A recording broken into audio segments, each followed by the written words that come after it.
Greetings, Mavericks and new viewers.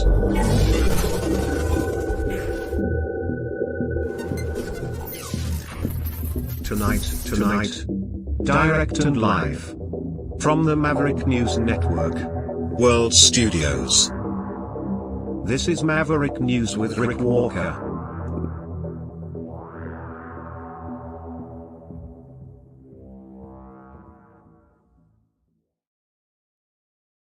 Welcome back to the Maverick News Channel, everyone. Great to have everybody here. I know there's a lot of news out there tonight. The director of the Secret Service testifying today. We have, people wondering what the heck is going on with Joe Biden, but we have a special guest. And so, the rest of the world is covering all of that stuff, and I will try to touch on it at the tail end of the broadcast, but front and center, we have Mike Pekarek back from Ukraine Defense Support tonight to talk about what's going on in Ukraine. And the discussion we are going to have will relate to all of the news of today anyway. So in a roundabout way, we're still going to end up talking about all of today's top news stories through the course of this feature interview, which will commence right after this.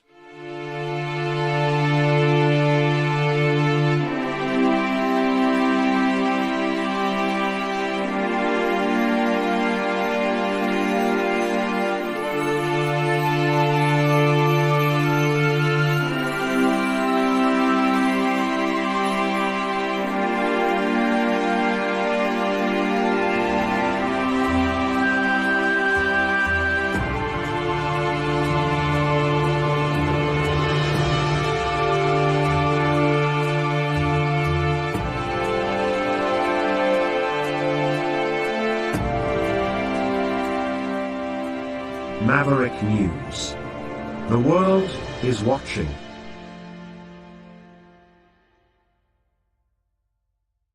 He's a fighter.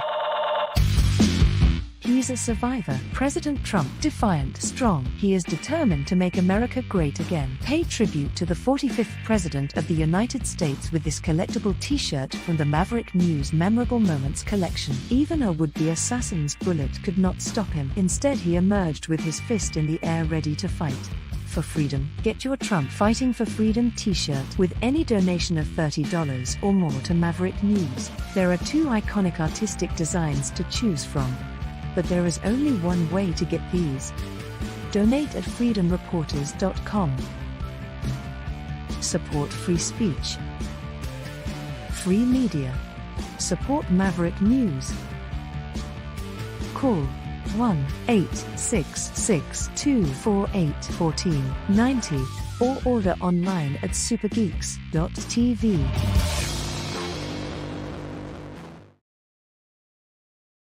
Okay, we're back, and Trump raising his fist in the air, saying fight for freedom, and what that fight for freedom is going to look like, 3 months, 6 months, a year from now, I'm not really sure. Depends on who's in the White House, what that looks like. And here to help us make sense of what's going on is Mike Pekarek again from Ukraine Defense Support. Welcome back, sir. Thanks for having me again, Rick. It's our privilege. Really appreciate this. There's so much that has happened since the last time you were here speaking with us. Tonight we're going to touch on, I guess, what constitutes a war crime. We're going to talk about, funding for the war in Ukraine. Just a lot of different things we're just going to explore. But give me, can you... What does all of this mean, do you think, for the war in Ukraine? What's happening politically right now with Biden stepping aside? It looks like maybe Kamala Harris running for the Democrats and J.D. Vance. There's so much going on here. I'm not sure that J.D. Vance is on side with, the effort in Ukraine. A lot of concerns there. Even with Trump, I don't know. Do you have any thoughts? I do. I do have to be careful, just right off the bat, that I do represent a tax-free organization. We are apolitical. We advocate and help Ukraine. That is our issue. That is what we do. With that being said, I can talk about some policies that have happened in my knowledge as I was watching. I can tell you that President Biden was sometimes not very good at bragging about all the things that he did, which is unfortunate because he did actually quite a lot. The NATO alliance is stronger because of his leadership and his diplomacy, and honestly, the relationships that he's built over the last many decades with leaders in foreign nations.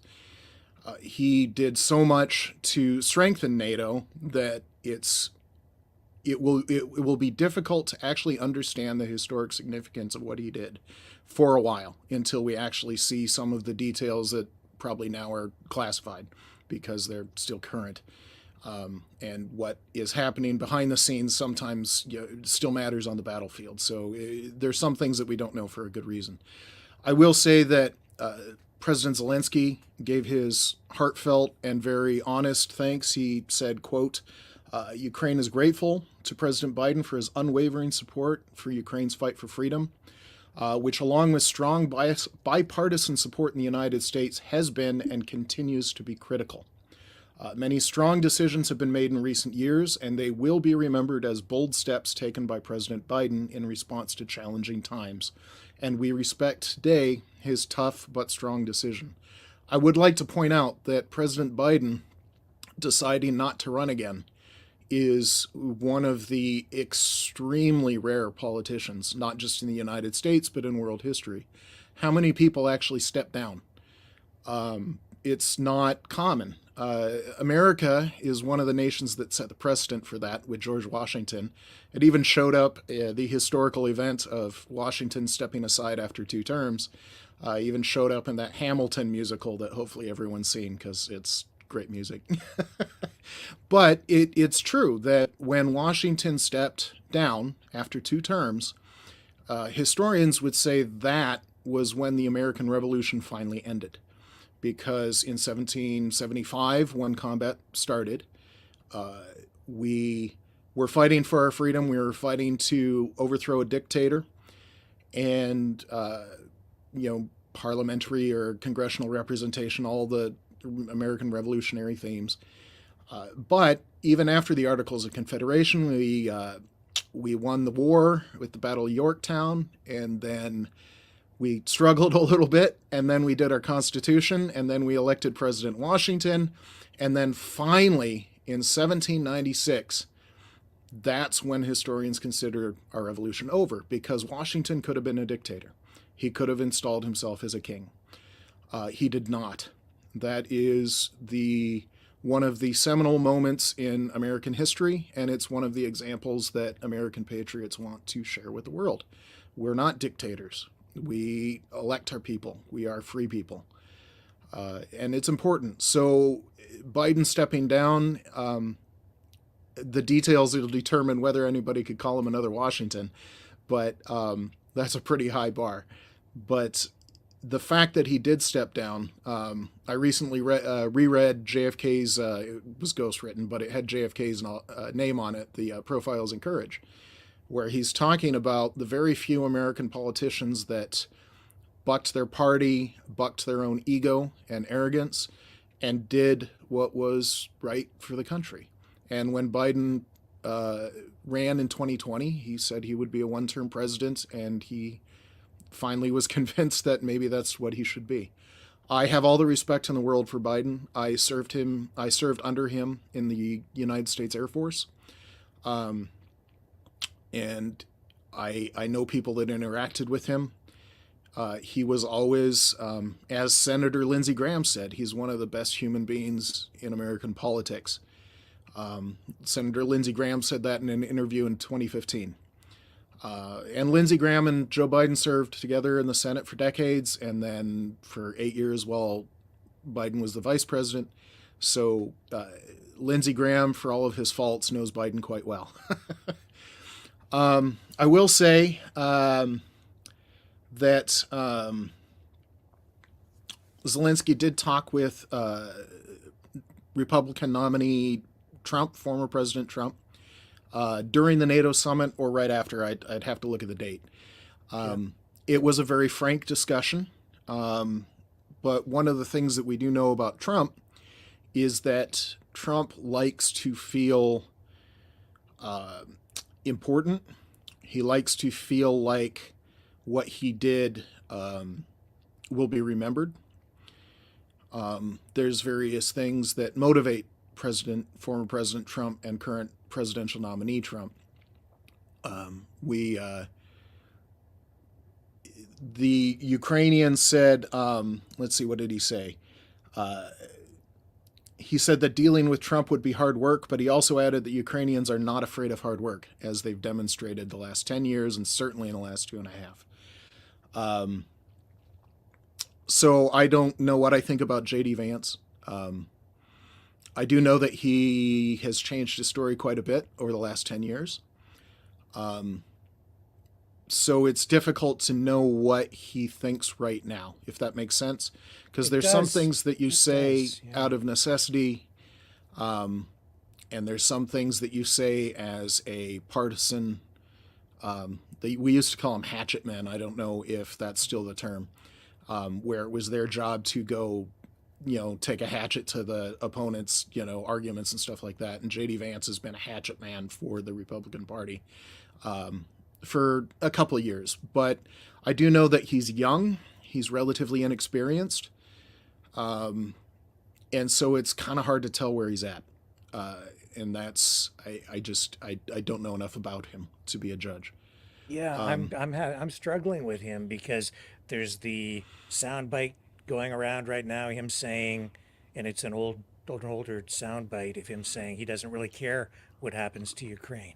There's another one talking about where he's talking about, well, he's comparing the lead up to the war in Iraq to what's going on in Ukraine, saying, have we not learned anything over the past 20 years?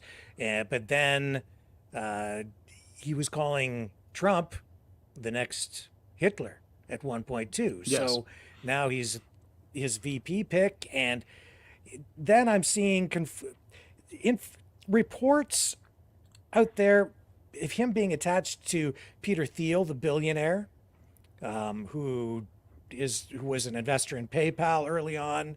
He's behind Palantir. He's the big company. He's a billionaire, and there's definitely a connection there. But I'm not even sure where Peter Thiel stands on Ukraine. I'm seeing reports where he's being portrayed as kind of a capitalist boogeyman that is going to steer the Trump administration with his big bucks into supporting Ukraine. And then on the other hand, I see that he's taken contracts. You can argue it both ways, even with Peter Thiel. So I don't know where a Trump administration would end up with I do know that you're right that it is more complicated than sometimes the stump speeches and all that will make out, because on some levels a campaign speech is just a campaign speech, and how they work is much different. I can say that I served under 4 American presidents. I served under Bush, President 43, the younger Bush, President Obama, President Trump, and President Biden. My favorite Secretary of Defense was actually Jim Mattis, who was President Trump's Secretary of Defense. Part of that goes back to my time spent in Iraq and Afghanistan, and Jim Mattis was one of the commanding generals at the time. And I don't know if you're aware of the famous quote from him. This actually ties into the laws of war, but he famously said early after 9/11, when we were first going into Afghanistan, he said to his soldiers, he said, his Marines, because he was a Marine commander at the time, he said that you need to be courteous, you need to be professional, but you also need to be prepared to kill everyone you meet. And while that has a certain military harshness to it, it's actually very practical advice, meaning that be courteous and professional, you need to do your job. And in terms of the the things, the red meat for Marines and other military people about being prepared to kill everyone you meet. It's one of those, you need to do your job and you need to come home safe. Because if you are not prepared, then Americans and the wrong people will die. American military talks about this a lot, that when we do our jobs properly, people die. And when we make mistakes, the wrong people die. And that's a problem. And Americans are always working to minimize all of that, like the better nations in the world have. So I do know that one of the things that President Trump, when he was president, fought for, he was very loud and, shall we say, crass, for a kind word about it, was talking to the other NATO nations about paying their fair share. NATO had made an agreement that every member state would raise their defense spending to 2% of the gross domestic product. And President Trump was very loud about it, but he was not unique. The other presidents that I served, President Bush and President Obama, also were talking to NATO nations about, hey, look, you guys need to pay more about your military. You need to pay attention. You need to pay the money. Freedom is literally not free. And militaries, especially good militaries, cost a lot of money. And there's just no way around it. So while President Trump was brash and public about it, he was not unique. And I will say one of the things I was going to say about the NATO summit was that let me get my numbers up here. In 2021, so after President Trump left office, only 6 of then 30 NATO nations were above 2%. In 2023, at the end of 2023, so current as of January 1st, 23 NATO nations were above 2%. So in the span of 2 years, we went from 6 to 23, so 17 nations greatly boosted their defense spending. And it was a success because President Biden was asking them the same thing, starting as soon as he took office, because he knew the dynamics from his 8 years serving as Obama's vice president. And one of the things about President Obama was that he was a foreign policy novice.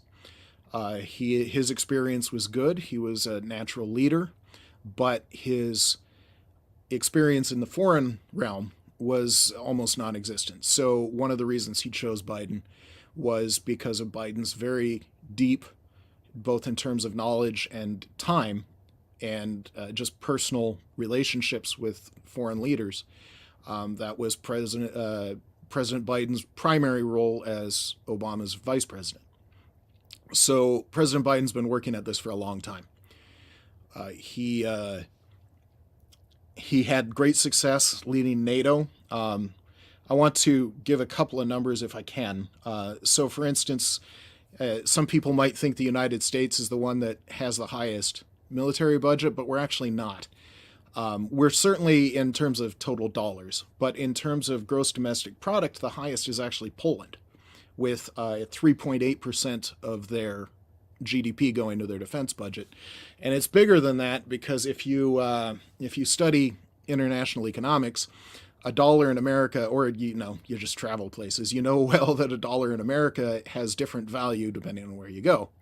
So the further east you go in Europe, the more $1 gets you. And this is something that the Economist magazine brought up in, I believe, 1986, if I remember correctly, something called the Big Mac Index, which was a little bit tongue-in-cheek when it started, because what it measured is how much would it cost in various nations to buy a Big Mac. And so in the United States, currently it's about $5.15. It varies regionally because we are kind of a big country. In Canada, for instance, it's $5.25, so very close to the United States. Certainly because America is so big that we've got this range of prices, So the Canadian $5.25 is well within the normal American amount. But in Poland, it's $3.59. So that's what, 75%-ish of what, maybe closer to 80% of the American price. So when I talk about Poland spending 3.8% of their budget on their defense, but every dollar goes that much further in Poland than it does in the United States, that 3.8% looks even more impressive.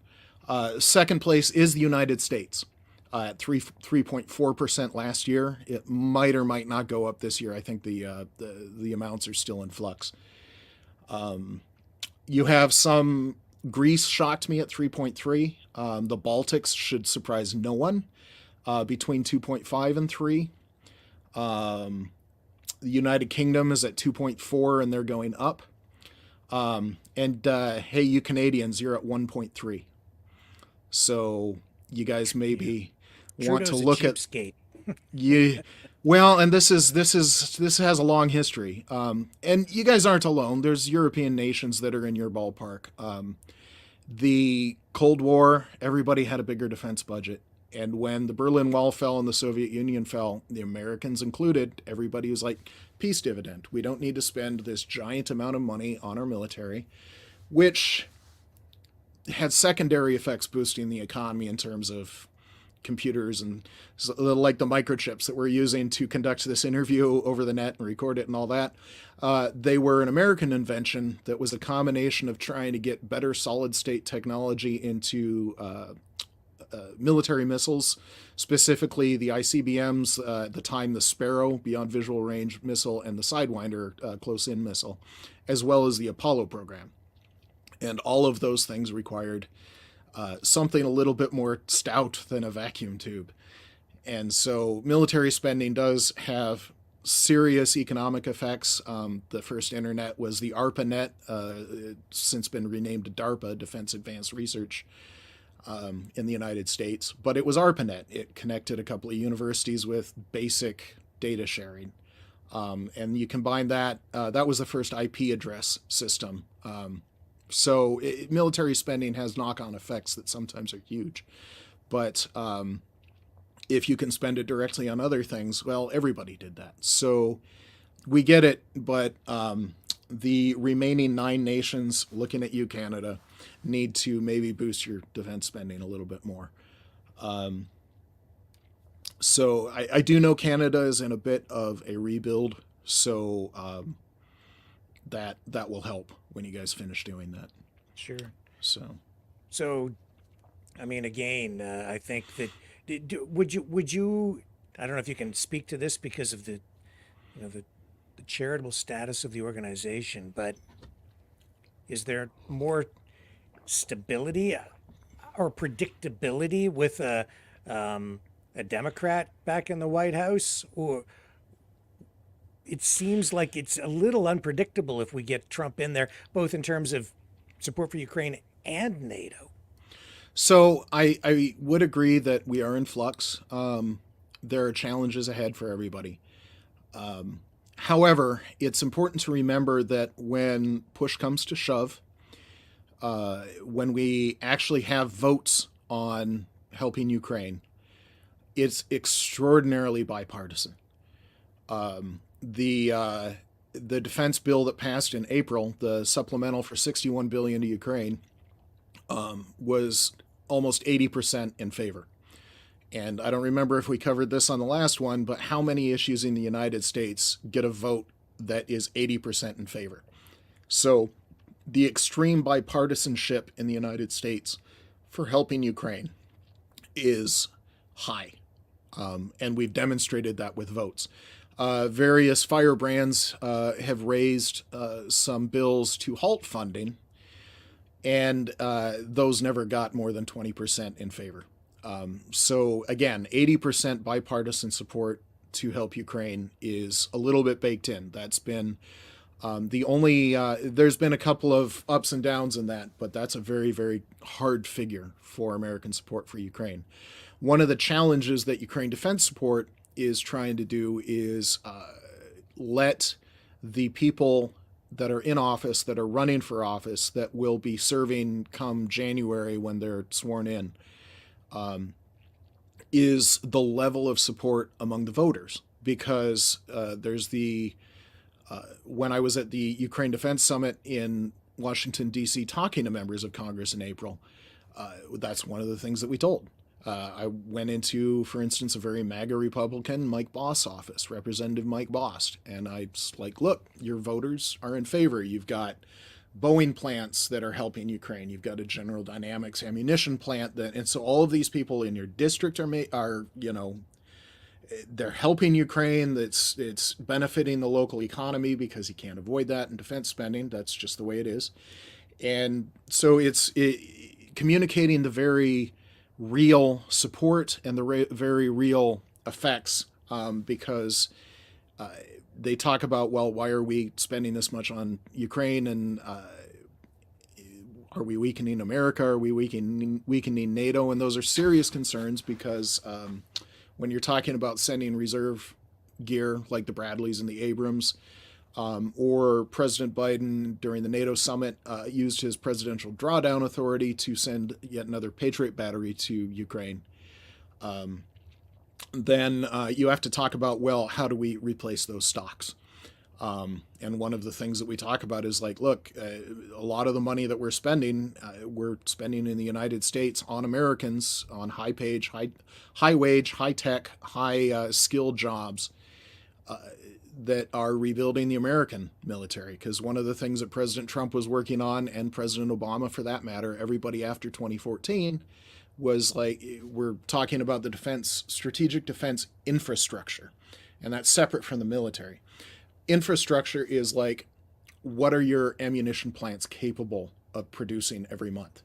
And before February 2022, the entire United States was capable of producing less than 30,000 artillery shells a month. And we're talking just dumb artillery shells. They have propellant in the warhead, and that's about it. We're not talking about like the smart Excalibur shells or anything like that.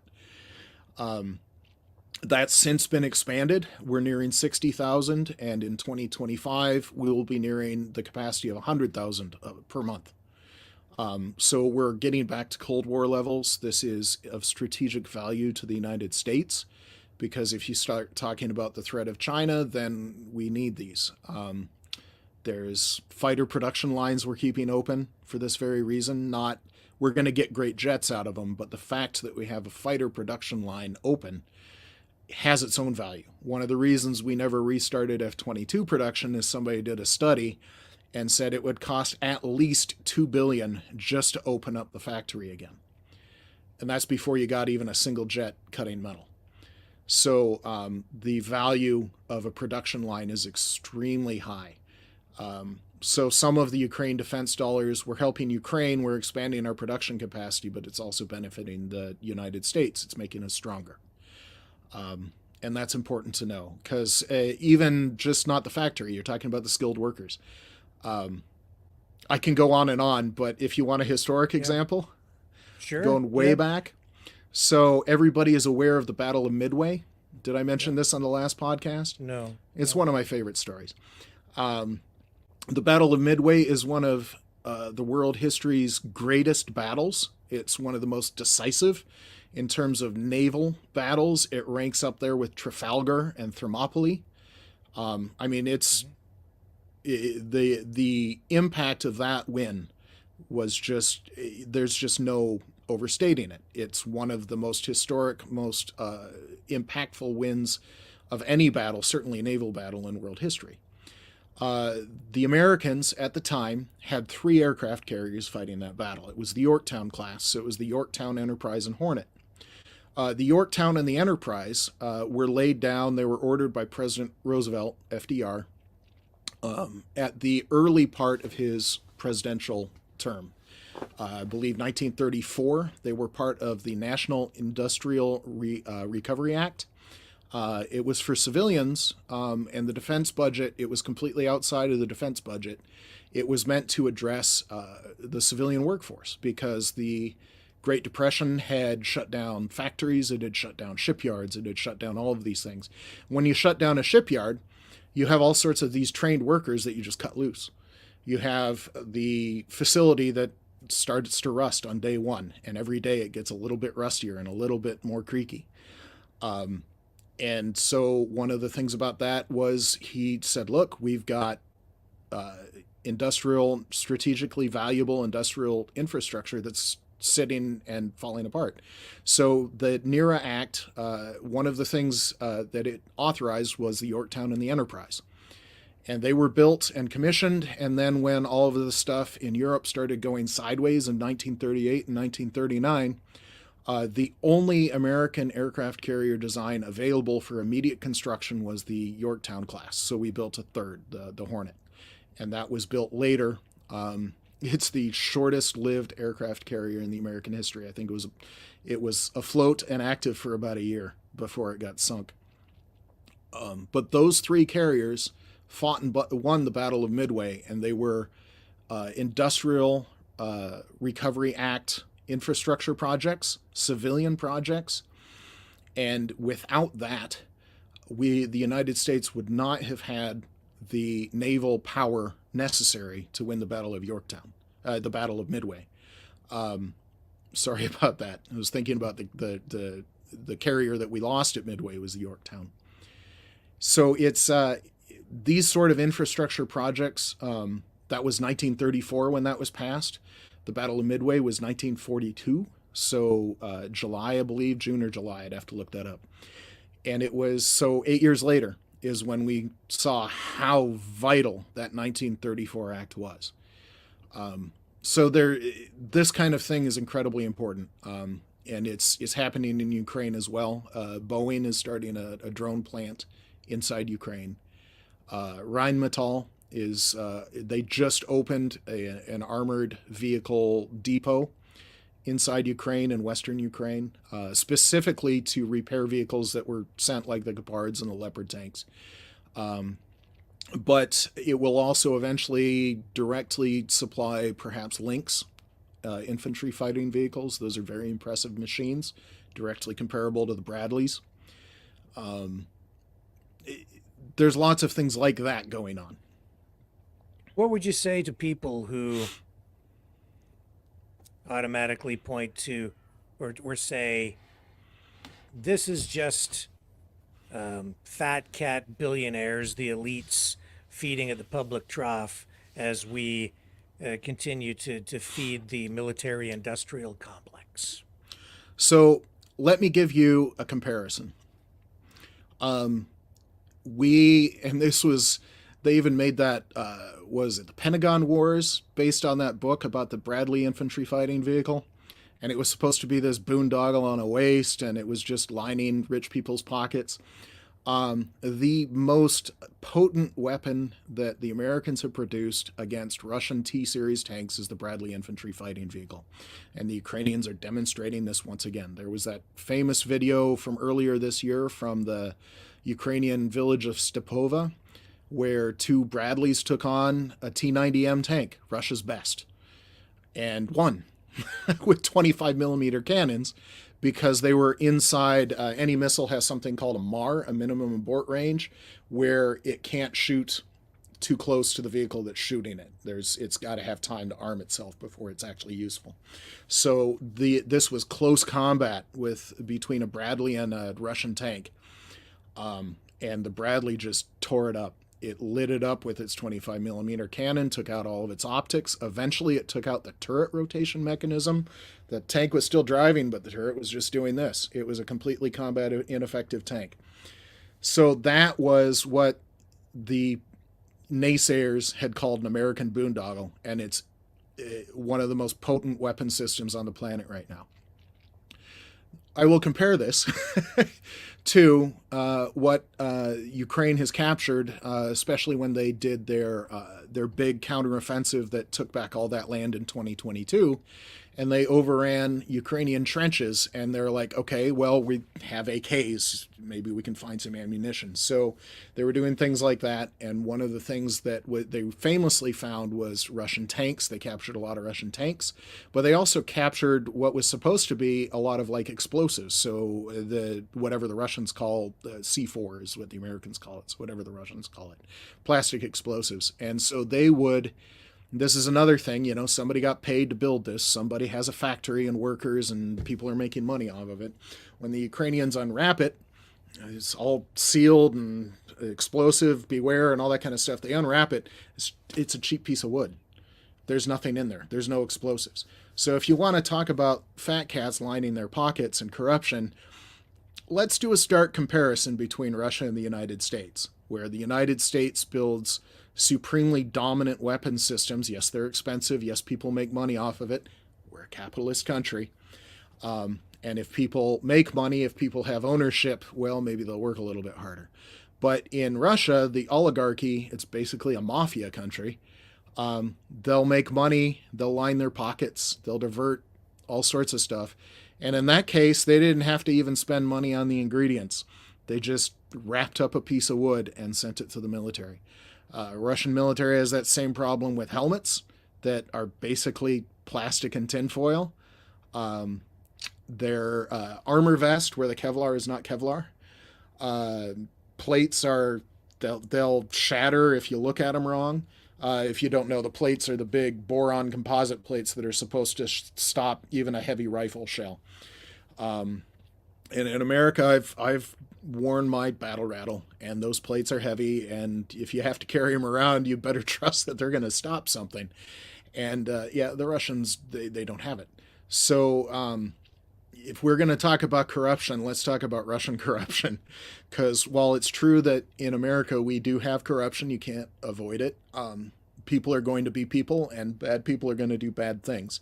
But we also have a legal system that will go after them. And there are rules about how the military spends money. There's rules about how the military has required quality checks and inventories. There's a reason why we test things, and we fully publicize all of our testing, at least as much as we can. But for instance, the F-35 testing, we publicize all of the failures. Even though that's an incredibly dominant weapon system, we publicized all the problems that we had developing it because it's complicated and it does a lot of cool things. And to get something like that, well, you're going to have some failures. It's the way it is. Elon Musk, to bring up a different name, his Falcon 9 rocket is one of the most successful rockets in the American space industry right now. And he tests to failure. You can watch all of the SpaceX failures, because what he would do is he would design it until it breaks and then figure out what broke and fix it, and then design it until it breaks again. And now we've got an incredibly valuable rocket. Speaking of accounting and making sure that all the money is tracked, tell us about Ukraine defense support, the charitable status, and how you make sure that you provide financial transparency as a charity. So there's two sides to this. The very simple side of this is that every dollar that Ukraine defense support raises goes directly to support the Ukrainian military. The reason that we know this is that the only Ukrainian soldiers and units that we support are the ones that we have direct contact with. So we have vetted contacts. We have videos from the front showing, hey, this is the aid you sent.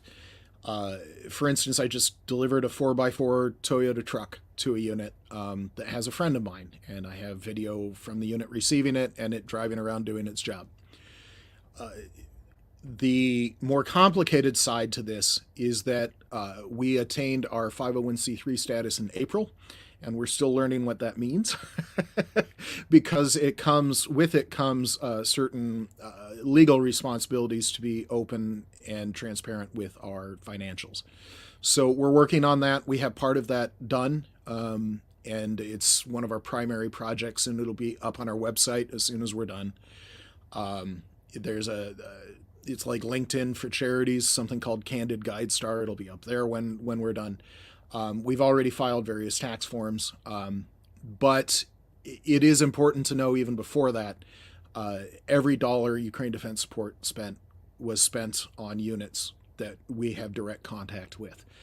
We personally know them. Our founder spent 6 months fighting for the International Legion of Ukraine. He's a U.S. Army veteran, but he also did combat in Ukraine.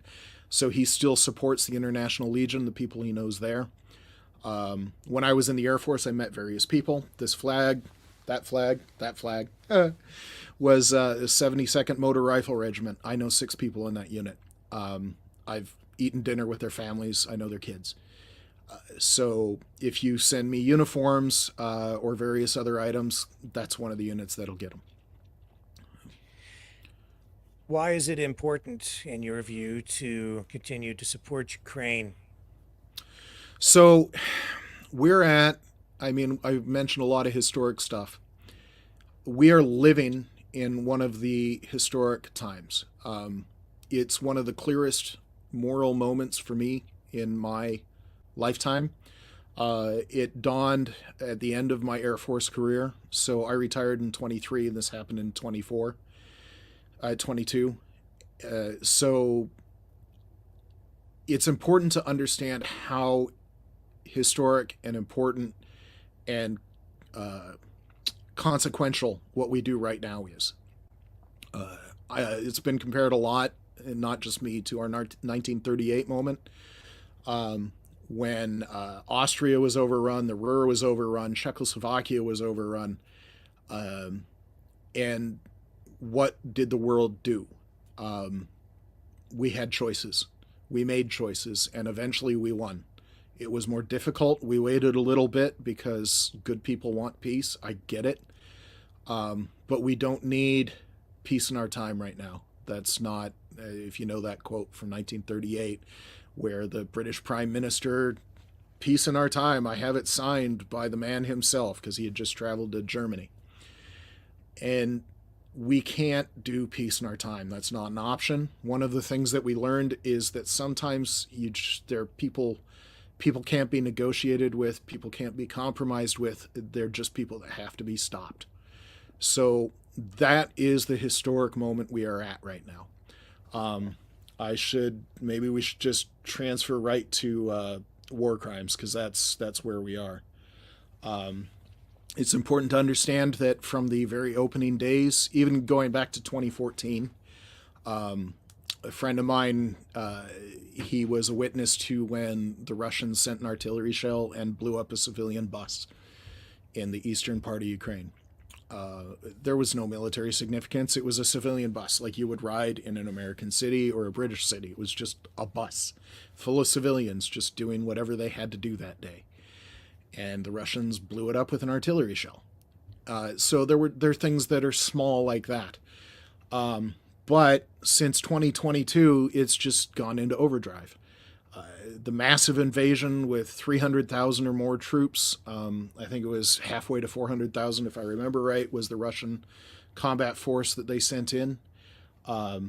Since then, the Russian army has committed the war crimes of murder, torture, abductions, deportation of both adults and children, looting, rape against both Ukrainian women, men, and children, terror attacks, attacks on civilians and civilian infrastructure, attacks on and destruction of cultural centers like churches and auditoriums and historic sites. Just recently in the, can't remember if it was Luhansk or Donetsk district, I'd like to say Donetsk, Russian authorities removed a cultural monument to the Holodomor, which was the genocide in the 1930s.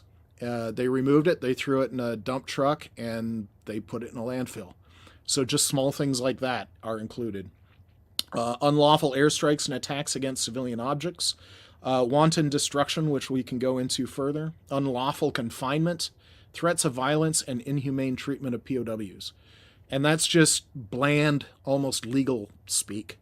It doesn't account for the videos. It doesn't account for the mass graves. There are two that I am personally connected to. During the assault on Irpin, the Russian forces indiscriminately fired at refugees trying to flee across a bridge that the Russians had collapsed. Now, to be fair and to be accurate, attacking that bridge was not a crime. When you're attacking things like bridges and stuff in the front lines, that is a valid military target. However, any military force has an obligation, a legal obligation towards civilians in the combat zone.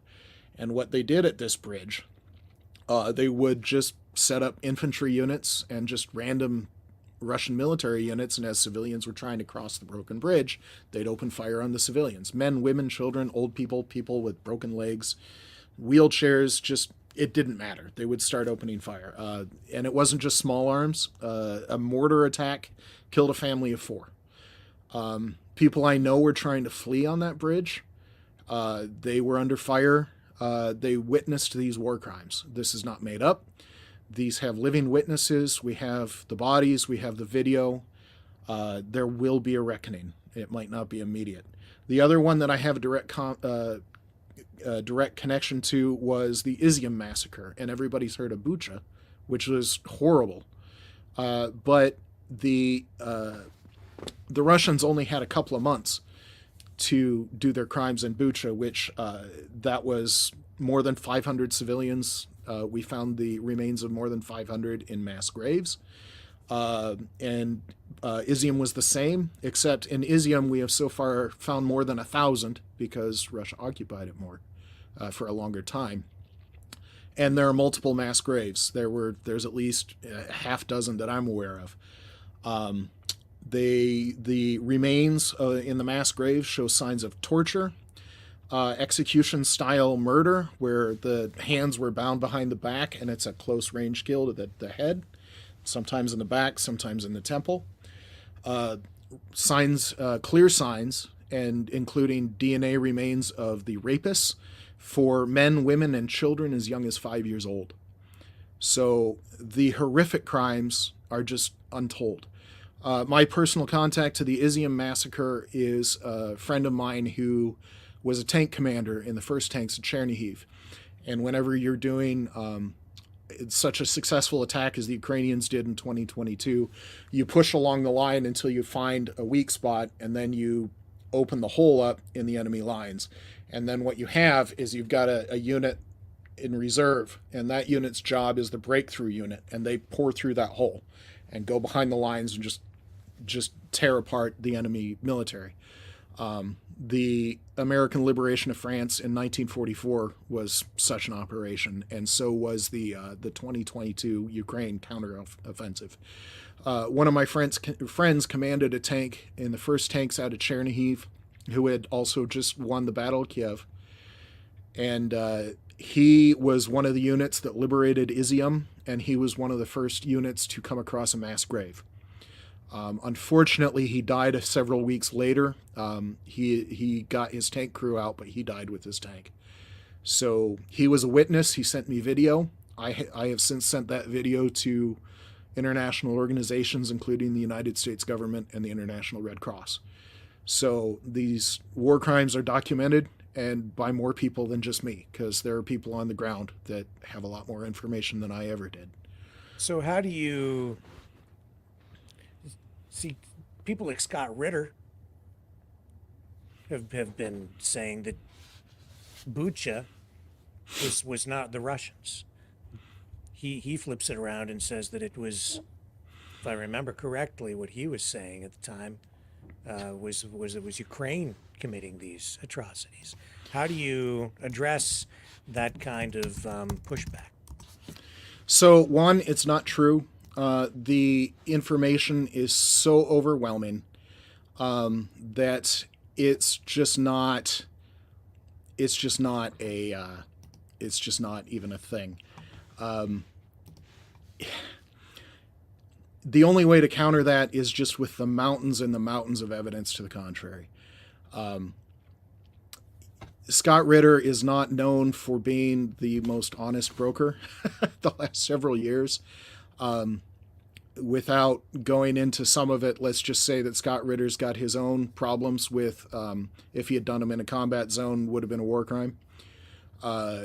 So he's not a trustworthy source. That would be one thing. But just the sheer evidence to the contrary, there's just no counter to that. It's a plain fact that the Russian army has committed war crimes in Ukraine and continue to this day. Yeah, well, I have an article here, Amnesty International. Is this the infamous Amnesty International from a couple of years ago? Yeah, I don't know. I think, well, they're saying that I don't know which side they're taking on this. I think irrefutable evidence of war crimes. I think they're supporting what you're saying, basically. So Amnesty International has they've said a couple of weird things, but yes, they have been one of the groups that have documented Bucha specifically.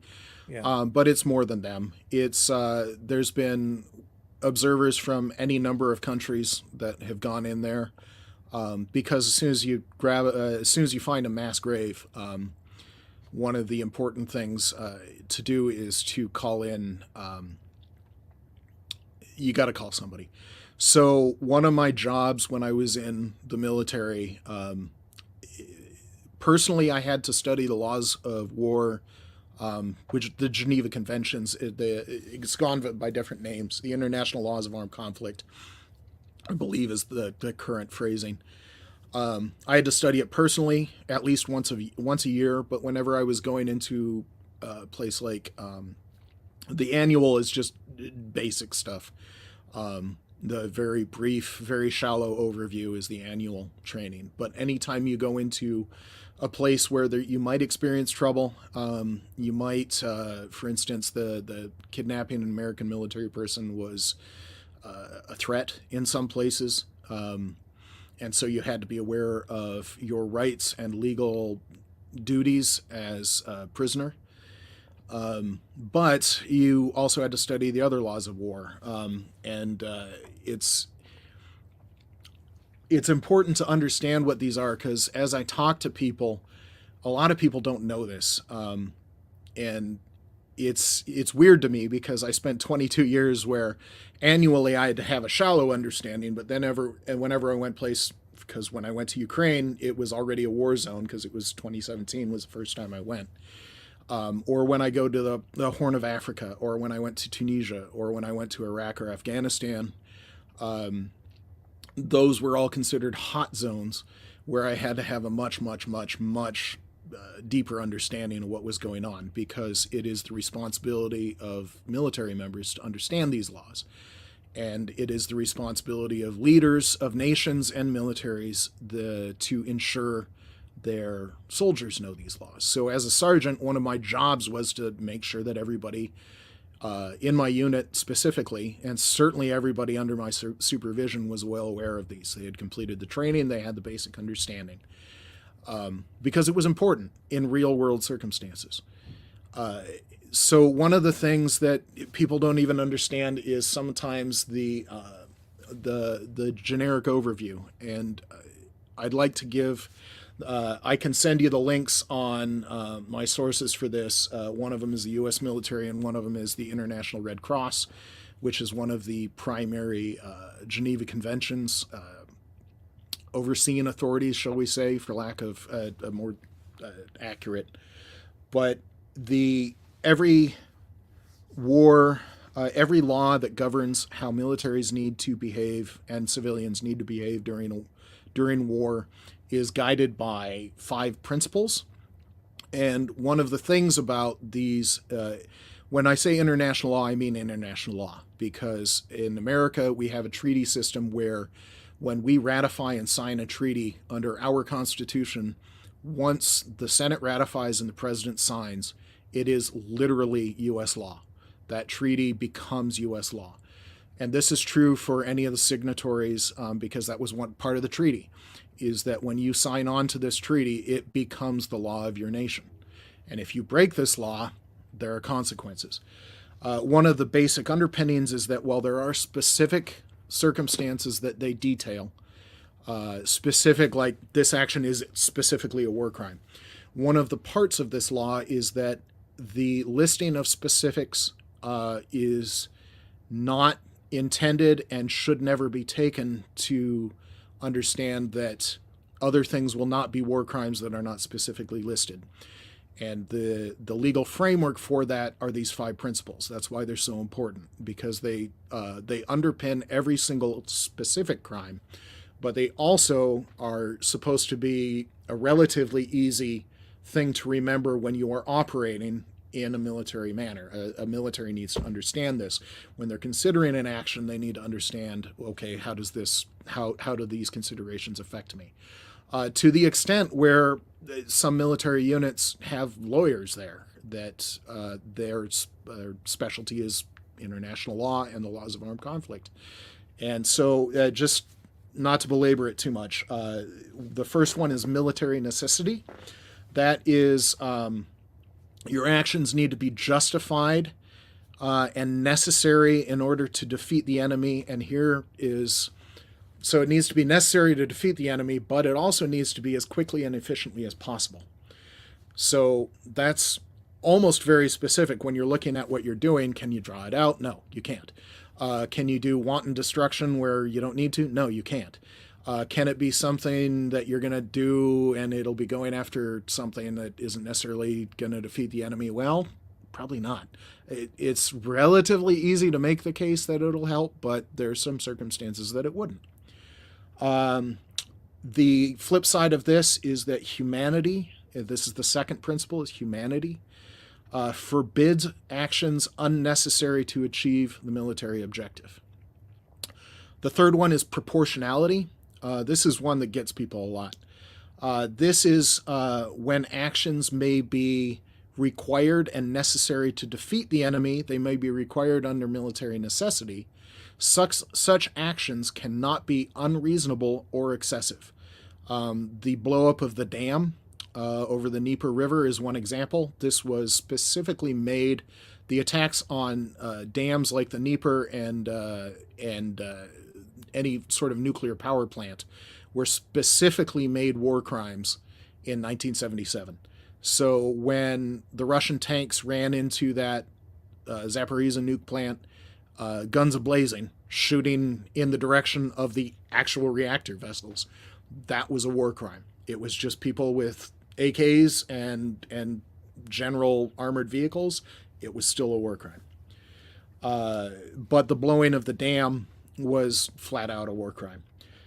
Distinction is the next one. This is one that when we're talking about the Bucha massacre and the cultural centers and all that kind of stuff, that's what this one comes under. This underpins the party's responsibility to behave with military necessity, humanity, and proportionality. It requires the parties in a conflict to recognize and respect certain civilian legal categories, as well as military categories. For instance, medical personnel that are identified with a Red Cross armband or some sort of, I'm obviously a medic badge. Those are protected. They are not combatants. They are not legal targets. Chaplains are the other category. Those are the only two categories protected, that uniform military categories. Principally, the distinction between armed forces and civilian population. That's what distinction is.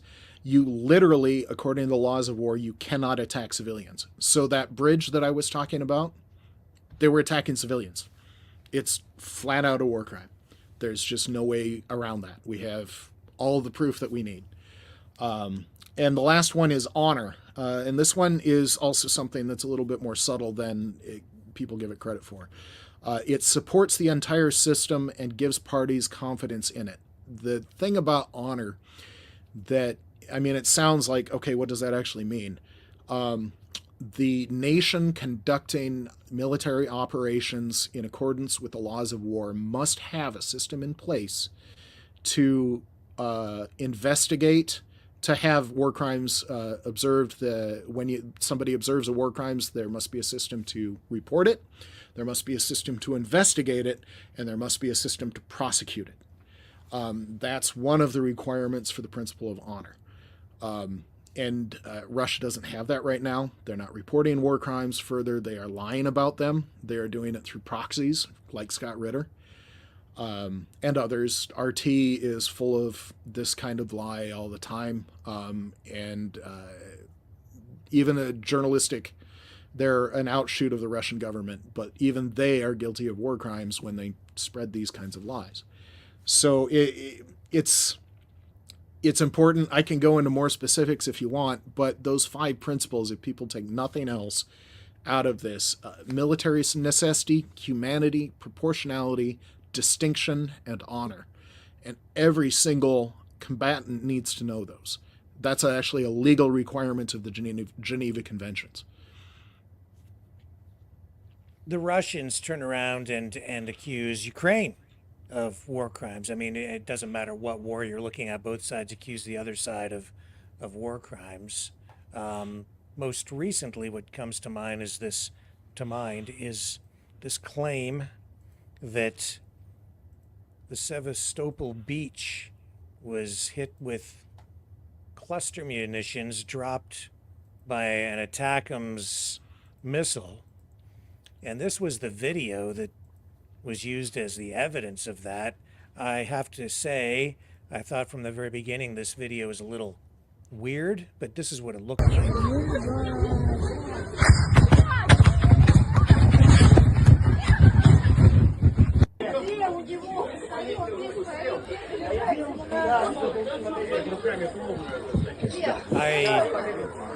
I couldn't really see anything here. So, yeah, there's a couple of things. I want to point out up front that if there is an accusation, it must be investigated. And even if it comes from the Russians. So if there is an accusation, it will be investigated. So that up front, that doesn't mean they'll find anything. And there are certain actions that you sometimes need to attack a military target, and there will be civilian casualties. That does not make it a war crime necessarily. It is possibly a war crime, but it isn't automatically a war crime. So I do know that those Sevastopol beaches are very close to a military airstrip. They're very close to SAM missile systems, S-300 and S-400. Yep. I don't know precisely where that beach is, if it's near the port. I don't know. It might be, it might not be. But I do know that there is a military airfield with S-400, S-300 SAM systems that are more or less right on the beach. So if they were going after the airfield or the SAM systems, or for that matter, there's beach defenses, those are valid targets. And Ukraine would have to be careful in attacking them. But like I said, when a military does things right, people die. When a military does things wrong, the wrong people die. So could it have been a missed missile that hit civilians? Maybe. I don't know. Does it need to be investigated? Yes. Will they find crimes? Maybe, maybe not. So the military necessity, humanity, proportionality, distinction, and honor all apply. So my upfront thing about honor, if there's an accusation, it must be investigated. It just flat up. I would fully support an investigation of every single report. Okay. I mean, I have to say, like, I don't honestly know what to make of video like this. It's blurred. Yeah. And then I didn't actually cluster munitions. Like, okay, I see stuff. So that does look like a pattern for a cluster munition, but it also doesn't look like it's on the civilian portion of the beach. So if the military target was nearby, I can tell you that I'd need geolocation. I'd need more information to know what's going on here. Does that make sense? Yeah, absolutely. I think it's always it's wise to not make claims or draw conclusions with incomplete information. Yes. So the other thing you have to remember about the laws of war is that it's not just for the side doing the attacking, it's also for the side doing the defending. I will give you an example of, I don't know how much press this actually got. It was big inside the military because it happened while I was active duty, where there was an operation conducted by American Special Forces where one of their things was one of their combatants put on a medic insignia and went and conducted lethal kinetic action against his target. That was a war crime. That was a court-martial offense in the United States military. So that's one example of American, that was the wrong choice, and that was a legal problem, and yes, he was court-martialed for it. And rightly so. But the things that you have to remember is that the defender also has responsibilities. So for instance, you cannot Hospitals are protected. A church is protected. A school is protected. A cultural center like a monument or like a historic building, like 1,000-year-old building or something, all of that UNESCO site, those things are protected. But if you are the defender and you set up a military position inside of a church, that church is a target now. You negated its protected status. So if there is, and like I said, I need the geolocation because I know that there is a Russian airfield that conducts offensive strikes against Ukraine right on the beach in Crimea, right near Sevastopol. And so if there's a civilian beach right there, or if those people on the beach are, because the military sometimes has recreational places, so if there were people on the beach and they worked at the base, they aren't even necessarily civilian targets anymore if they work on the base. I don't care if they're actually on the job, they're still a target. So I have questions about that video is I guess where I'd have to leave that. Yeah, well, they've been criticized by some for putting people on the beach in harm's way because the beach is surrounded by military targets. And that's what I'm saying. If you are conducting a hot war like is going on right now, it's a big war. Russia has like 450,000 troops in combat, and Ukraine has a similar number. That's a big war. And if you have civilians on the beach right next to a military target, I have questions. And there were conflicting reports. Initially, we were told here that it was the United States was responsible because they supplied the ATACMS, and the attack appeared to be intentional and cluster munitions were used. But when I'm looking at that video, I'm seeing kind of a mixed bag. And then we're seeing other reports come out that say the missile was actually shot down, and that was I'd have questions about that too. I don't know. It appeared to be a circular pattern from a standard ATACMS cluster munitions warhead. I'm not really an expert, but from the video that I've seen, that looked like it was a standard circle pattern from ATACMS. Yeah. But cluster munitions from the video I've seen in the past are devastating, and it didn't look like they were detonating. And that's why I'm looking at that's why I need to look at the geolocation, not just for the beach but also for where we saw that pattern, because I don't know if you're aware, but that pattern is not small, and we saw almost the entire circle in the distance, so the camera angle was far enough away that you could see nearly the entire pattern. So how close was it? So the other side, we're spending a lot of time on this. I get it, because there's Russian disinformation. We need to counter that. But when you're talking about this, where maybe it is, maybe it isn't, we'd need more investigation to even know. And there's not enough information in the video outside of geolocation. Versus mass graves in Bucha and Izium, Russian soldiers that publish video on social media about how they're torturing civilians and military prisoners. There is a video out there of a Russian soldier who captured a Ukrainian, the poor Ukrainian's alive on the ground, somebody sitting on him. His hands are bound with zip ties, and he's pleading for his life, and this Russian soldier knifes open his pants and castrates him while he's still alive. That's what a Russian soldier puts on Russian social media. A clear war crime, and they're bragging about it. So when we're talking about, okay, who's committing crimes here? Now, will Ukraine always make the right choice? Will their munitions always go where they're aimed? Will they make mistakes? Yes. But it's the difference between we made a bad call or the munition went astray and we're sorry, and we'll make amends when we can, versus a coordinated and everybody doesn't care. The Russian military obviously has no honor according to the laws of war. And by that, I'm not meaning a moral critique. I'm meaning a legal accusation. The Russian military has no honor according to the laws of war in the legal definition. And is it your position that if Ukraine is found to have committed war crimes that they should be investigated and held accountable as well? It is the responsible of each and every member of the military who witnesses a war crime to report the incident.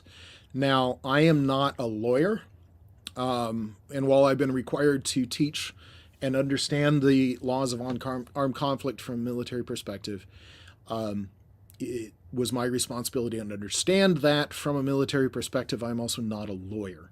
So in terms of, is that a war crime, is that not, sometimes it's incredibly clear there's no debate, but sometimes you would need to call in a lawyer. So for instance, that video, that needs to be handed to a lawyer, and I'd have to look it up. But it obviously hasn't made a lot of the other media where I'm watching. But yes, it would need to be investigated.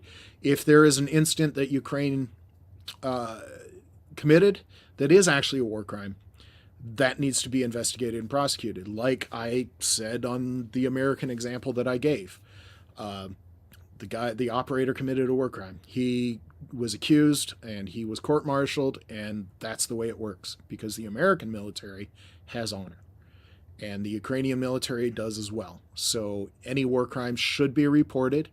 Any possible war crimes should be reported. If they are in fact crimes, yes, they should be prosecuted. That is my position. And the American military has been held accountable for, yes, as they should. Yes, and yeah, but when it comes to enforcing, or actually, well, yeah, when it comes to enforcement, it becomes difficult because Russia, the United States, not actually members of the International Criminal Court or the ICJ, and sure. then when Russia releases video like this, and I'll warn people that this is quite graphic, but the Russians actually released this video of a person they're calling a terrorist from Tajikistan following that Crocus terrorist attack, where I think it was, well, a lot of people were killed in that theater. I can't remember the exact number, but it was a massacre. Is this the recent one in Moscow, I'd like to say? Yes. Okay. Yeah. And so they chased these suspects down, and I'll run this, but again, I just want to caution everybody, this is quite graphic. Before you say that, before you run the video, it is actually an interesting point that in one incident, it is possible for there to be war crimes on both sides. If that indeed was a terrorist attack, that was a war crime as well. Right. Yes, absolutely. And okay, so you guys ready for this? Are you okay? Oh. Is it anybody? All right, I'm going to run this, and hopefully we don't get banned on YouTube. I hope it's going to run. Here we go. It's not playing off the hard drive. I'll tell you what, folks, let me re-queue these because I think we sat so long that the hard drive went to sleep. So let me take a little break, okay? Okay. And we'll come back and we'll run this video, and it'll give you guys plenty of time to prepare. You know, someone very profoundly once said many years ago that if fascism ever comes to America, it'll come in the name of liberalism.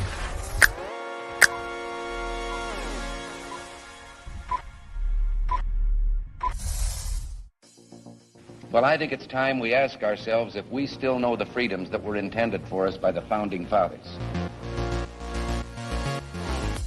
If we lose freedom here, there's no place to escape to. This is the last stand on Earth. The entire world is watching. Every dictator, every crazy dictator in the world is watching.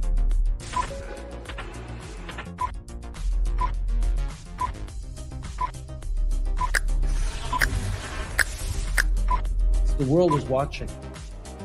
On TV, the entire world is watching. On social media. But the entire world is watching, and yes, they are seeing what we have apparently bravely been willing to say that others are thinking. Stand for freedom. Literally stand for freedom. Let's get this done. The entire world is watching. We're at war with the most dangerous enemy that has ever faced mankind in his long climb from the swamp to the stars. Maverick News. Maverick News. Maverick News. Let me have more control of my own destiny. The world is watching.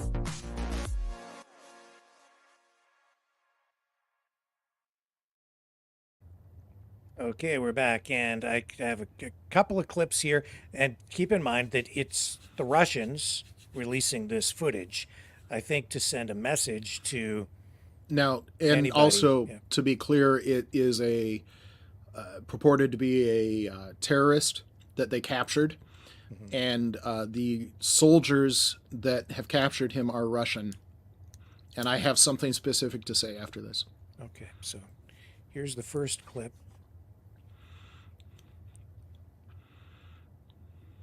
Here we go.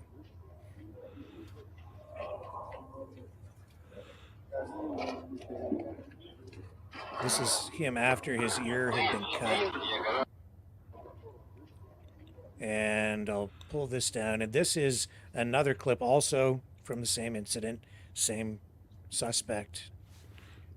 And they, again, they're cutting his ear off, and then they feed it to him or stuff it in his mouth. And keep in mind, this is the Russians shooting this and then posting it on social media themselves. It's not like, it's not me finding some undercover stuff. They wanted people to see this, so there it is. Let me read you directly from the Geneva Convention of 1949, Article 4. Persons who do not take a direct part or who have ceased to take part in hostilities are entitled to respect. In all circumstances, they are to be treated humanely. Protocol 2 specifically prohibits violence to the life, health, and physical or mental well-being of people.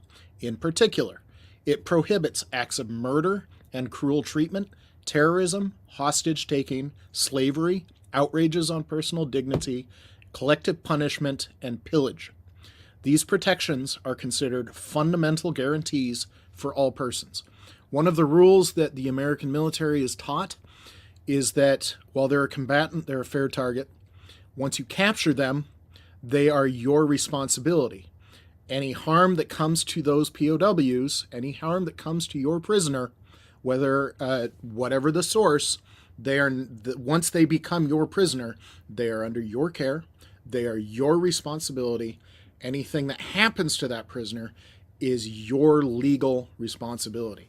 So not only had this person been taken prisoner, whether or not he was a combatant or not, that I can't answer.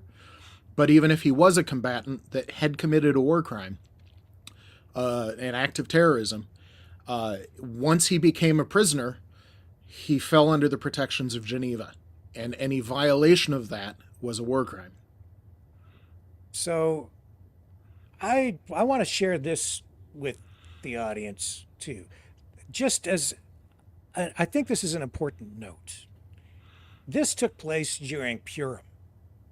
No, I've never heard anybody even talk about this, but I've been aware of this information from the beginning.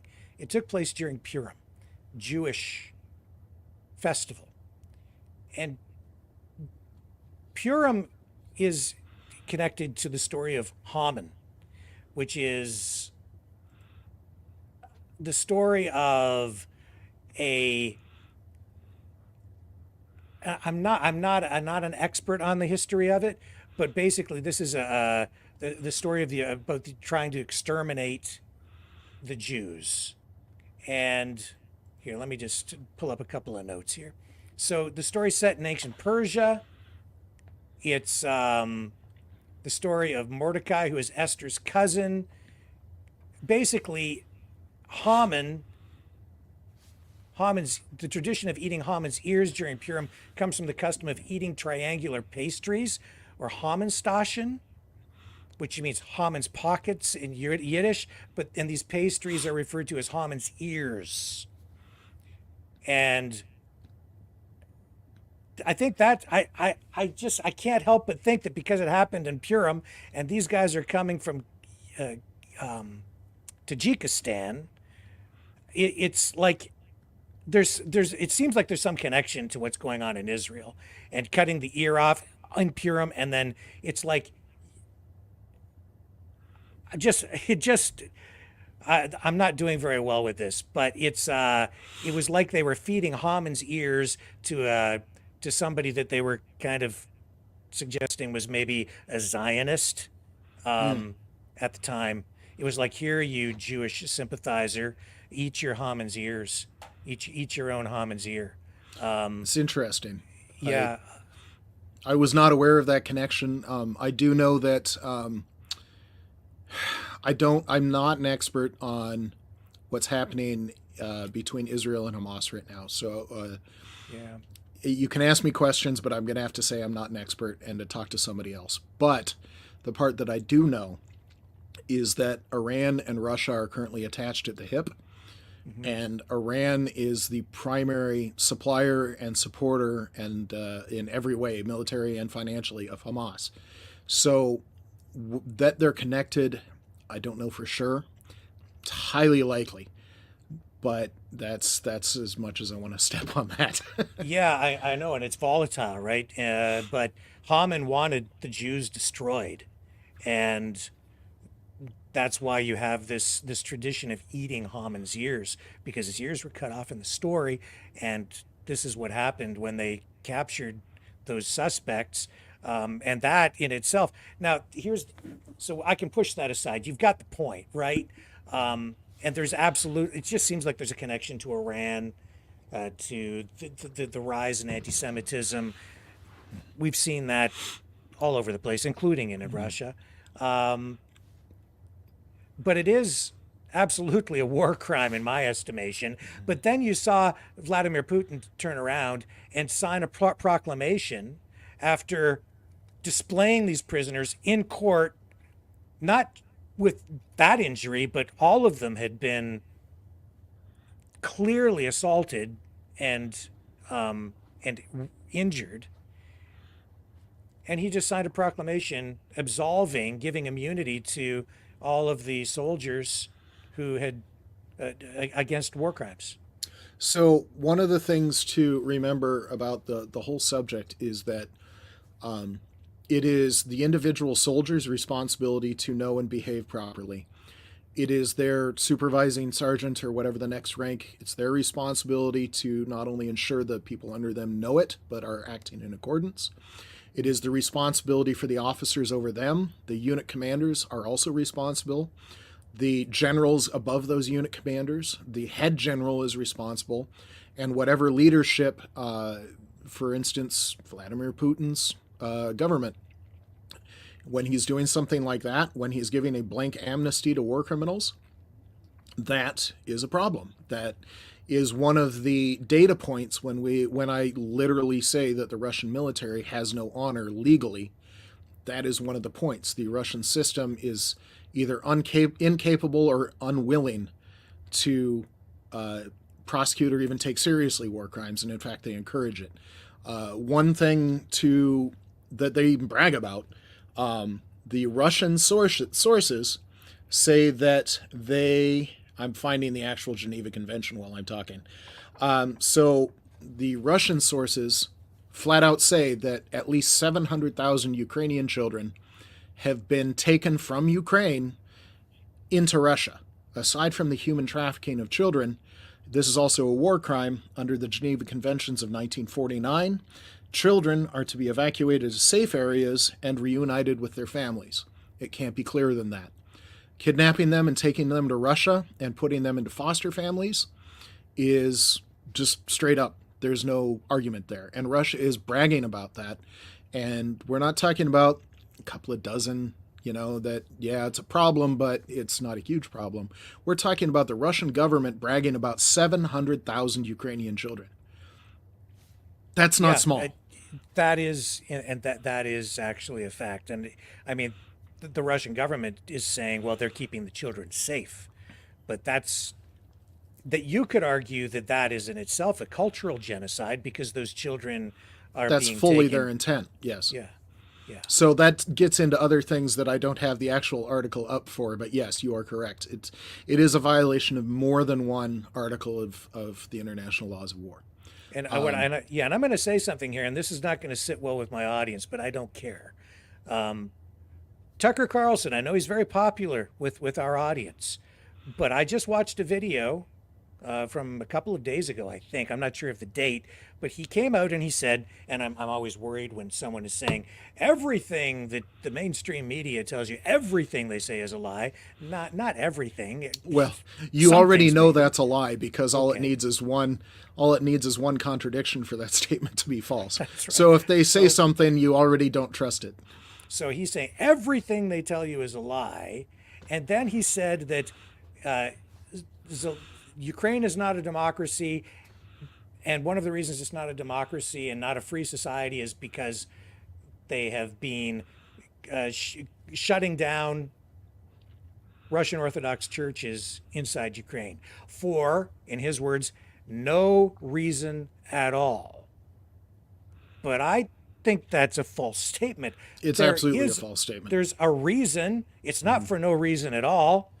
There's a reason. What do you think the reason is? So you remember when I said that if a nation tries to use a protected status like a church or a member of the clergy, if they try and misuse that to gain military advantage, that in itself is a war crime.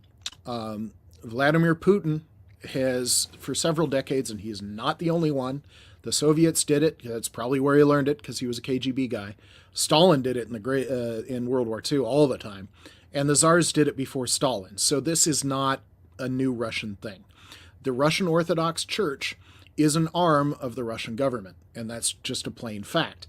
When you're in Europe and you're trying to counter Russian disinformation, one of my examples is I led a group on a mission to Serbia, which is traditionally been a Russian ally, although there's some question right now whether I can't remember how to pronounce their leader's name, and I can picture him in my mind.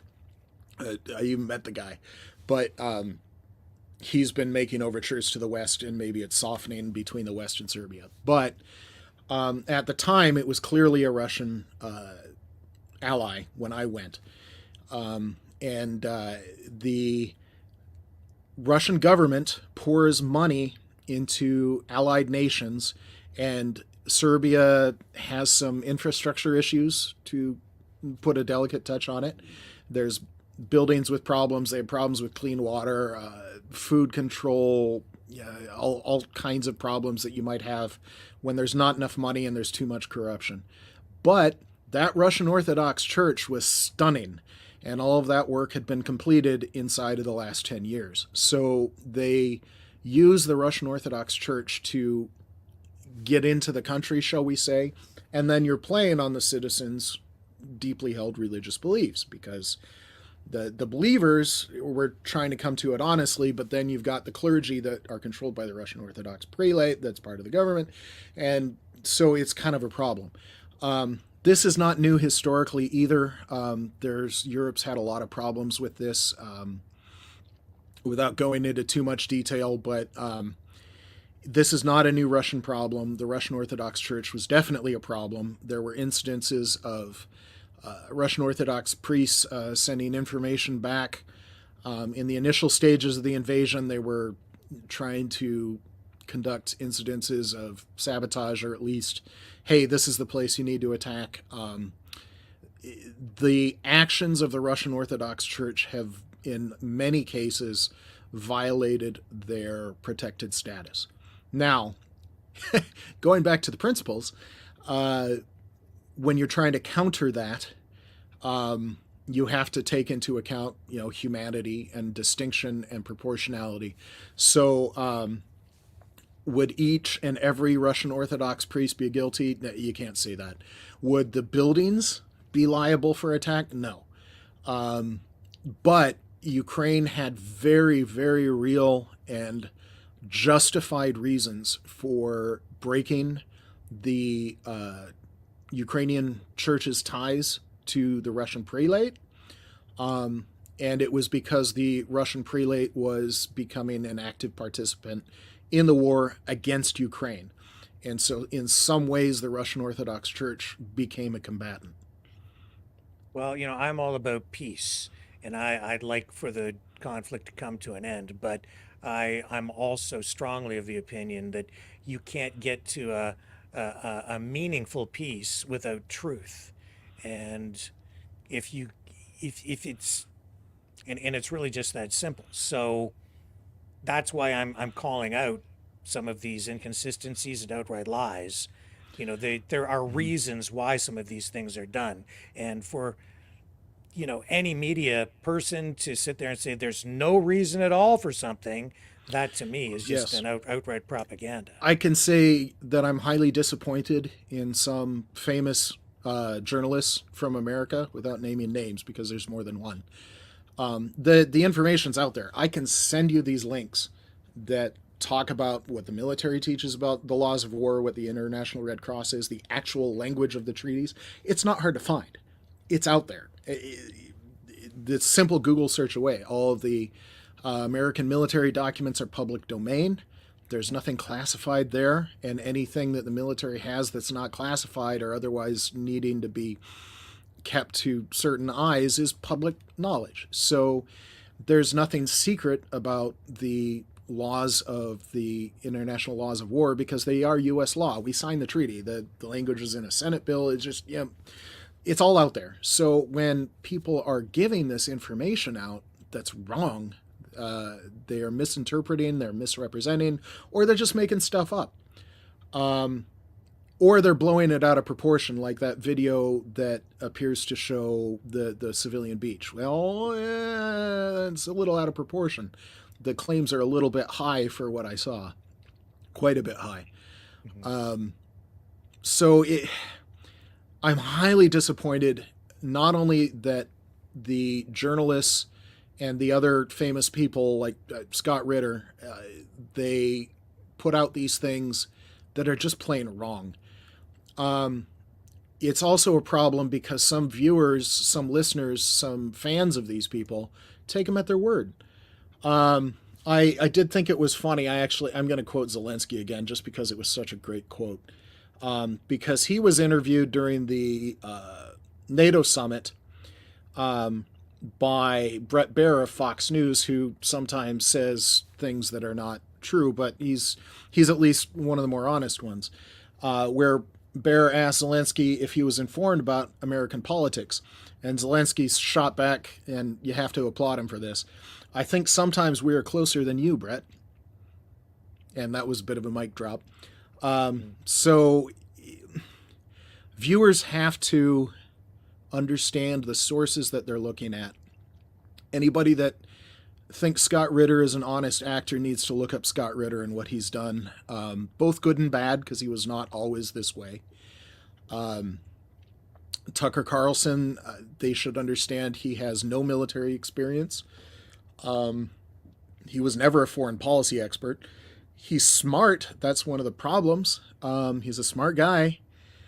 And he either failed to do his research or he decided that the truth didn't matter. And it was what he said was, the viewers need to understand that. I personally try and read, listen, or watch something every single day that I disagree with. There's several reasons for that. One is I might be wrong, and any honest person should understand that they might be wrong. The other reason is I need to get out of my bubble, that if there is something that my bubble is ignoring or just didn't make it in, it's kind of my job to know about it as a concerned citizen and advocate and somebody trying to do the right thing. It's kind of my job to find a little bit of information that doesn't exist in my bubble. And the other thing is if I am hearing what they are saying. So, for instance, there's a lady that helpfully translates RT and broadcasts those videos on Twitter, and I watch RT because I want to know what they're saying. So if knowing what is out there that's wrong and being aware of what's going on is important as well, because knowing how to counter it and knowing what truths are out there that are just making that plain false. That's important. So any listener, and I encourage myself every day. I encourage you, Rick. I encourage anybody listening to this podcast, really get a varied diet on the news that you consume. Get official sources, get nonpartisan sources, just get everything.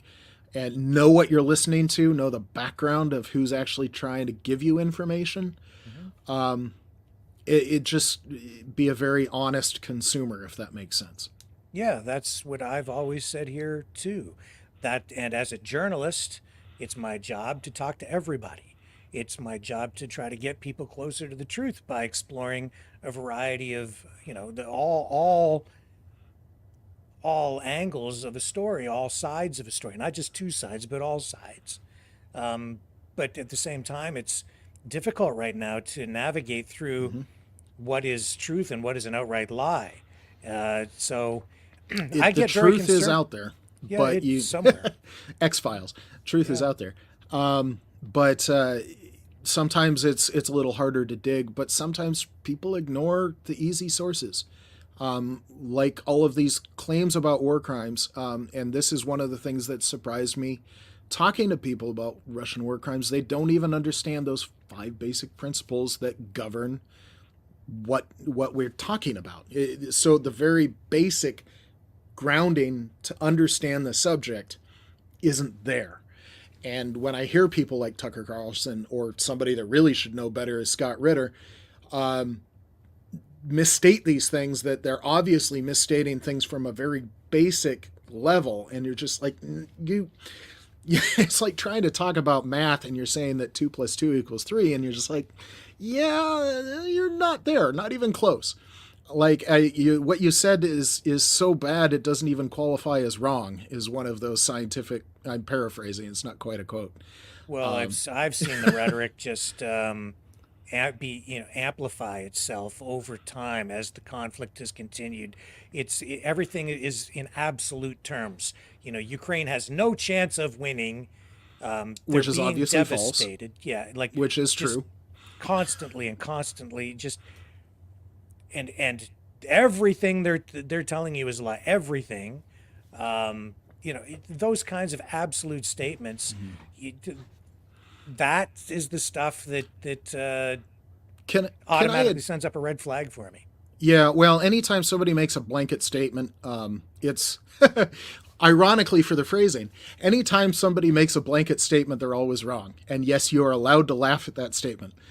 But it's just a decent rule of thumb that if somebody says everything and there's absolutely no chance, or anything that's that coherent, it only takes one contradiction to be false. So every time somebody says that, bet on it being false. You'll be right more often than not. I would like to make a quick comment. I know this wasn't our subject, but on the state of the war, because I've been studying the thing around Kharkiv and the thing around Avdiivka lately. And of course, Russia has a very long history of bragging about things that they have no chance of being able to do. The Russian army in May, June, and now into July has been losing at least 1,000 soldiers every single day. And sometimes it's close to 2,000. It's often 1,500. So in the months of May and June, well over 40,000 Russian soldiers were lost each one of those months. Russia has all these claims about, we'll put millions of soldiers into uniform. But Russia currently only has the ability, we talked about infrastructure, to put between 20 and 30,000 soldiers into the army every month. Because anytime you take a raw recruit, you got to at least give them a uniform and some basic training. That's why the American military calls it basic training. But anyone that's been through basic training knows the meaning of the word basic there. You're being processed into the military, just in terms of paperwork. You're getting your very first uniforms. You're getting some very basic understanding of the chain, the various rank structure. It's all incredibly basic. and the amount of information that you're getting on actually how to do your job in terms of actually contributing to the fight, you're not getting very much of that in basic training. You're going to get an initial introduction to the use of the very common weapons and to hand-to-hand combat. But when I say initial basic introduction, I mean initial basic introduction. There's only so much you can do in a short number of weeks. So the Russian basic training is about 4 weeks right now, and they're only getting 20 to 30,000 soldiers through 4 weeks of training. So when they get to the front after 4 weeks of training, that's not an effective soldier, not even close. Air Force basic training, I don't know what it currently is, but it used to be 8.5 weeks, close to 9 weeks. And that's the shortest American basic training out there. And after basic training, the Air Force sends you to what they call tech school, where you're going to spend anywhere from 6 months to 2 years learning your actual job. So sending troops to the front after 4 weeks, and that's where the Russians are right now. We have documented sources of Russia losing at least 3,000 tanks. And they can produce a certain number every month. They might be able to put out 100 brand new T-90Ms a year, maybe. Probably less than that with sanctions. And even the ones they do put out, if they're getting secondary black market or just garbage components on their electronics, they might not be a great tank or even a workable tank. Everything else they're drawing out of storage. And last I checked, Russia was nearly out of their T-90, T-80, and T-72 tanks. They were entirely out, at least one of the sources I read, they were entirely out of their reserve stored T-80 and T-90 tanks. And almost out of their T-72s. And the T-72s, that's what they had the most of. What that means is that before the end of 2024, all Russia is going to have in storage are incredibly old tanks. We are talking T-54, 55. Those were the ones that were designed in 1945, that fought in the Korean War, and they were brand new in the Korean War. T-62s that were in the late 50s, I mean. Those are, 70-year-old tanks, 80-year-old tanks? And that's all Russia's going to have left soon? The staggering amount of Russian losses and their ability to make good those losses is an interesting question right now. And so they can't sustain their numbers on the front. They don't have the infrastructure to put the soldiers through training. Even the training they do is utterly insufficient. 4 weeks. The equipment they have is not sufficient. The command structure they have is not sufficient. There's a reason why when Russia tried to attack near Kharkiv, the Ukrainians pushed them back, and the Ukrainians might even push into Russia on that front.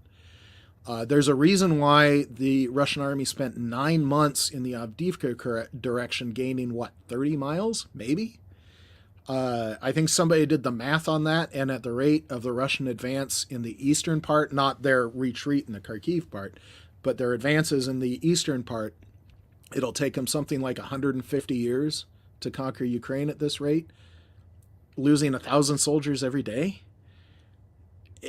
So in terms of Ukraine can't win, really?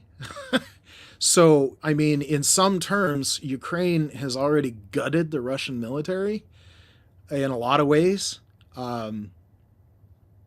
So can Ukraine win? Yes. Do they need our help? Yes. But can Russia win? I have my doubts right now.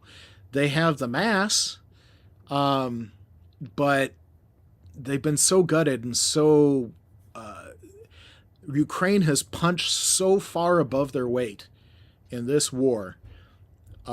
The staggering impact on Russia's military due to Ukrainian grit, determination, and creative action is just astonishing. For me, they've earned my support long since. And I can't say this enough, Russia has no honor. So if anybody is looking to support Ukraine and maybe will take me seriously, and I'll tell you to do your research, but yes. And I mean, I don't want to rehash what we talked about too much in the last appearance here with you, but Ukraine, just like Russia, having challenges with manpower on boots on the ground, and with the high levels of casualties on both sides, especially on Ukraine, that's becoming an issue. It is, and I'm hesitating because I have information that's probably governed by OPSEC, which is Operational Security. So I am not. It was given to me in confidence, so I'm not going to repeat it. Okay. But the public sources that I can talk about in the Avdiivka I can't talk. In the Avdiivka direction, there's a lot of harsh consonants there. There were a lot of operations where Russia and Ukraine, anytime you talk about a battle, so like in the Battle of Midway that we talked about much earlier, the Japanese lost 4 fleet carriers and something like 350 aircraft and their trained pilots. The Americans lost 1 aircraft carrier and maybe 80 airplanes and pilots, and they recovered a lot of the pilots. So that was so lopsided, 4-1 on ships and a bit bigger on the pilots, because I think we only lost 30 or 40. So the rest of them, we turned the pilots back into a new plane. So when you're talking about the Avdiivka direction, I set myself up for that one. There were many days where for every 10 soldiers that Ukraine took out, 10 Russian soldiers that Ukraine took out, Ukraine was maybe losing 1, because defense is always the advantage, even in the face of artillery and all that kind of stuff. You're dug in. They don't necessarily know precisely where you are. You're not on the move, so you have protection that's right there. You don't have to move through minefields. So one of the things, and we might have hit this last time, is that even if Russia tried to clear a minefield, one of the weapons that America supplied to Ukraine was an artillery-delivered minefield. So as soon as Russia clears a path through a minefield, you can launch some shells and drop mines on that path that the Russians thought they cleared. So when they try and drive their tanks over it, that would be why Russia will lose 5, 10, 20 armored vehicles trying to attack, and all countless numbers of soldiers. And meanwhile, the Ukrainians they're taking shots at them. So yes, the Russian artillery will take out some, but when you're talking about the balance here, Russia is 4 times as big as Ukraine, but if the loss rates are 10-1 and Russia is a demographic problem anyway, their military age males are their smallest demographic.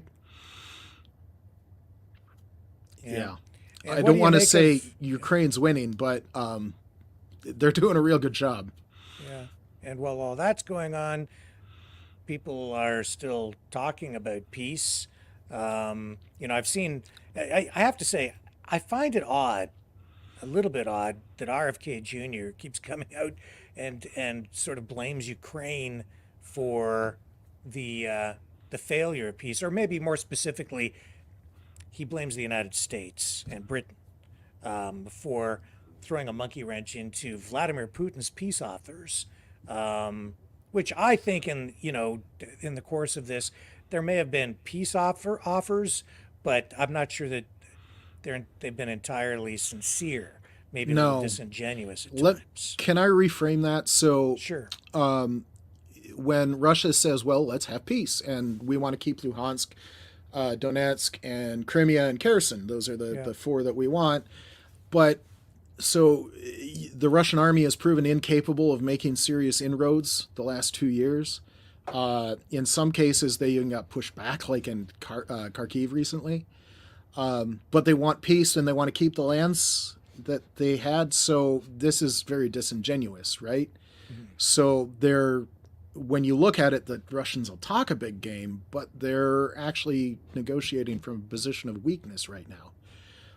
They want to hold on to their territorial gains and protect their war criminals, but they don't want... You see what I'm saying here is that there's something wrong here. The other part of it is that in 1939, when the Germans went into Poland, should we have made peace there? Like, oh, you can keep Poland. We just want peace. I mean, you can keep Poland. Yeah, just how does that even make sense on a moral standpoint? So I don't quite get the peace thing. Yeah, I mean, I do see both sides. I understand. I get it. And Americans are very tired of war. I get that too. Yeah. But there's a very simple end to this war. Russia can just take its soldiers and go home. They can keep the remaining soldiers that they have. They can just go home. There's one party that's responsible for this conflict, and that's Russia.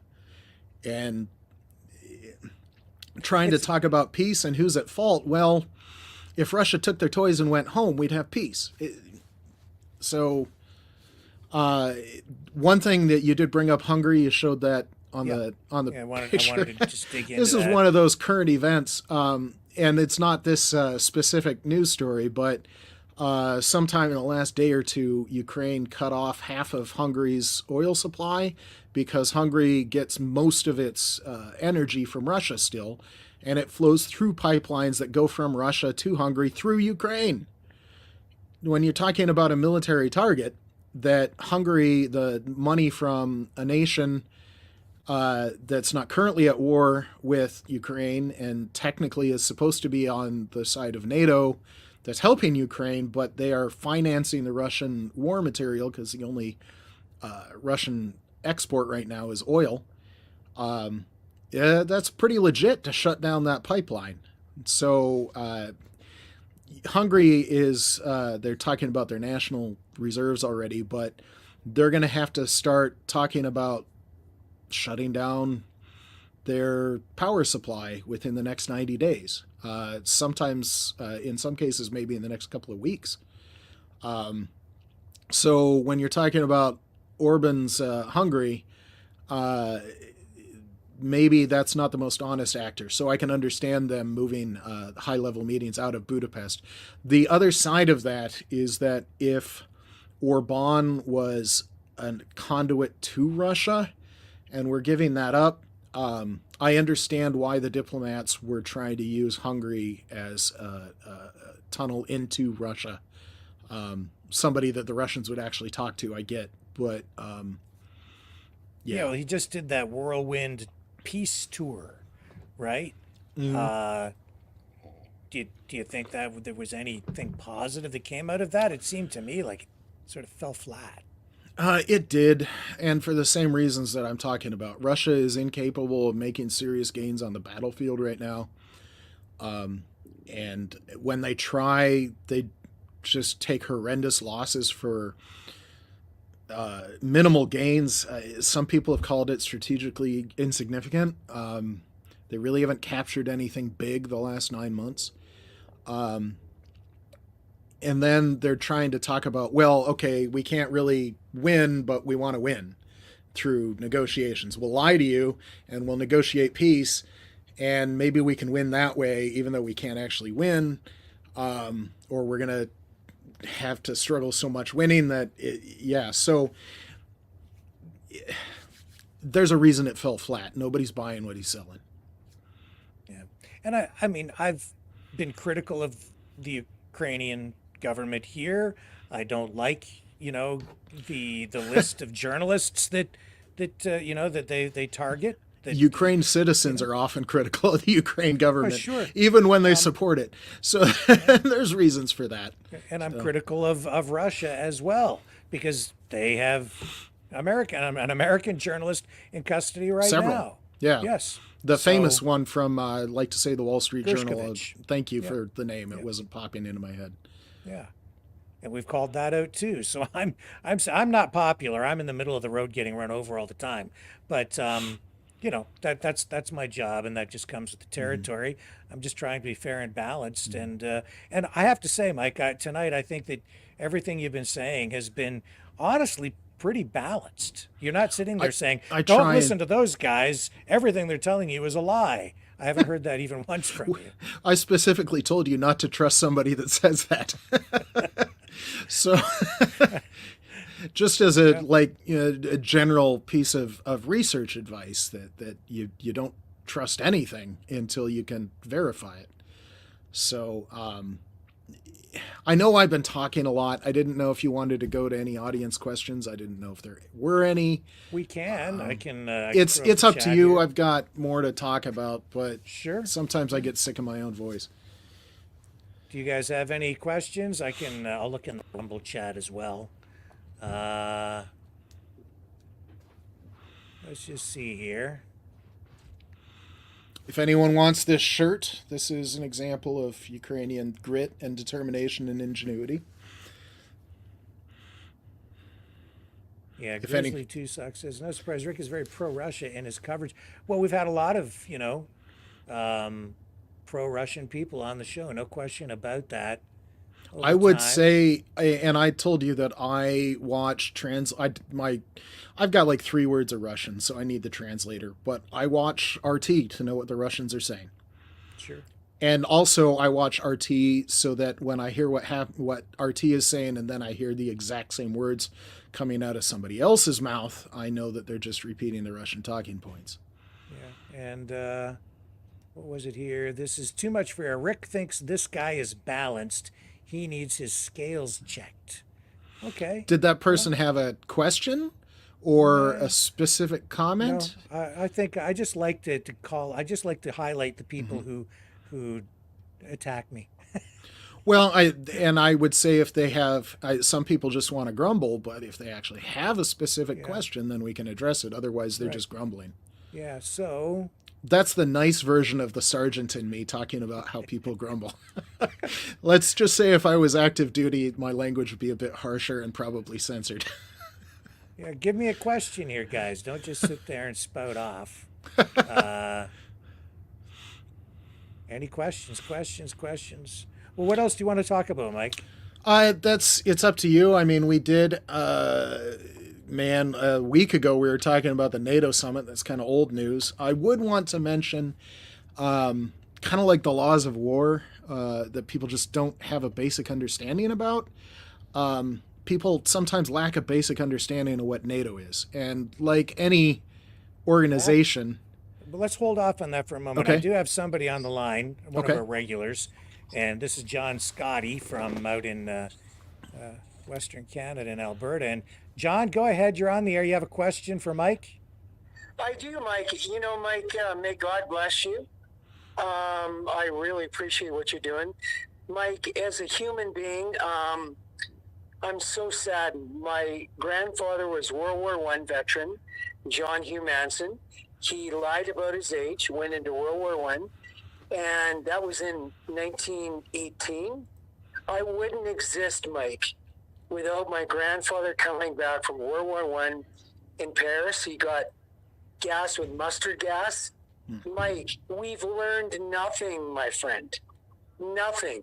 We are in 2024 now. We have wars around the world. We have Gaza, Palestinians, Israel. We have Ukraine, Russia. My friend, have we not learned anything? War solves nothing, my friend. I'm so sad about all these innocent people around the world that are caught in war conflict. And I just pray. What's your question for Mike, John? Well, Mike, my question is, why are we still doing something, my friend, that it doesn't work? Whether you're a winner or a loser, Mike, it does not work. It doesn't work, what you're doing.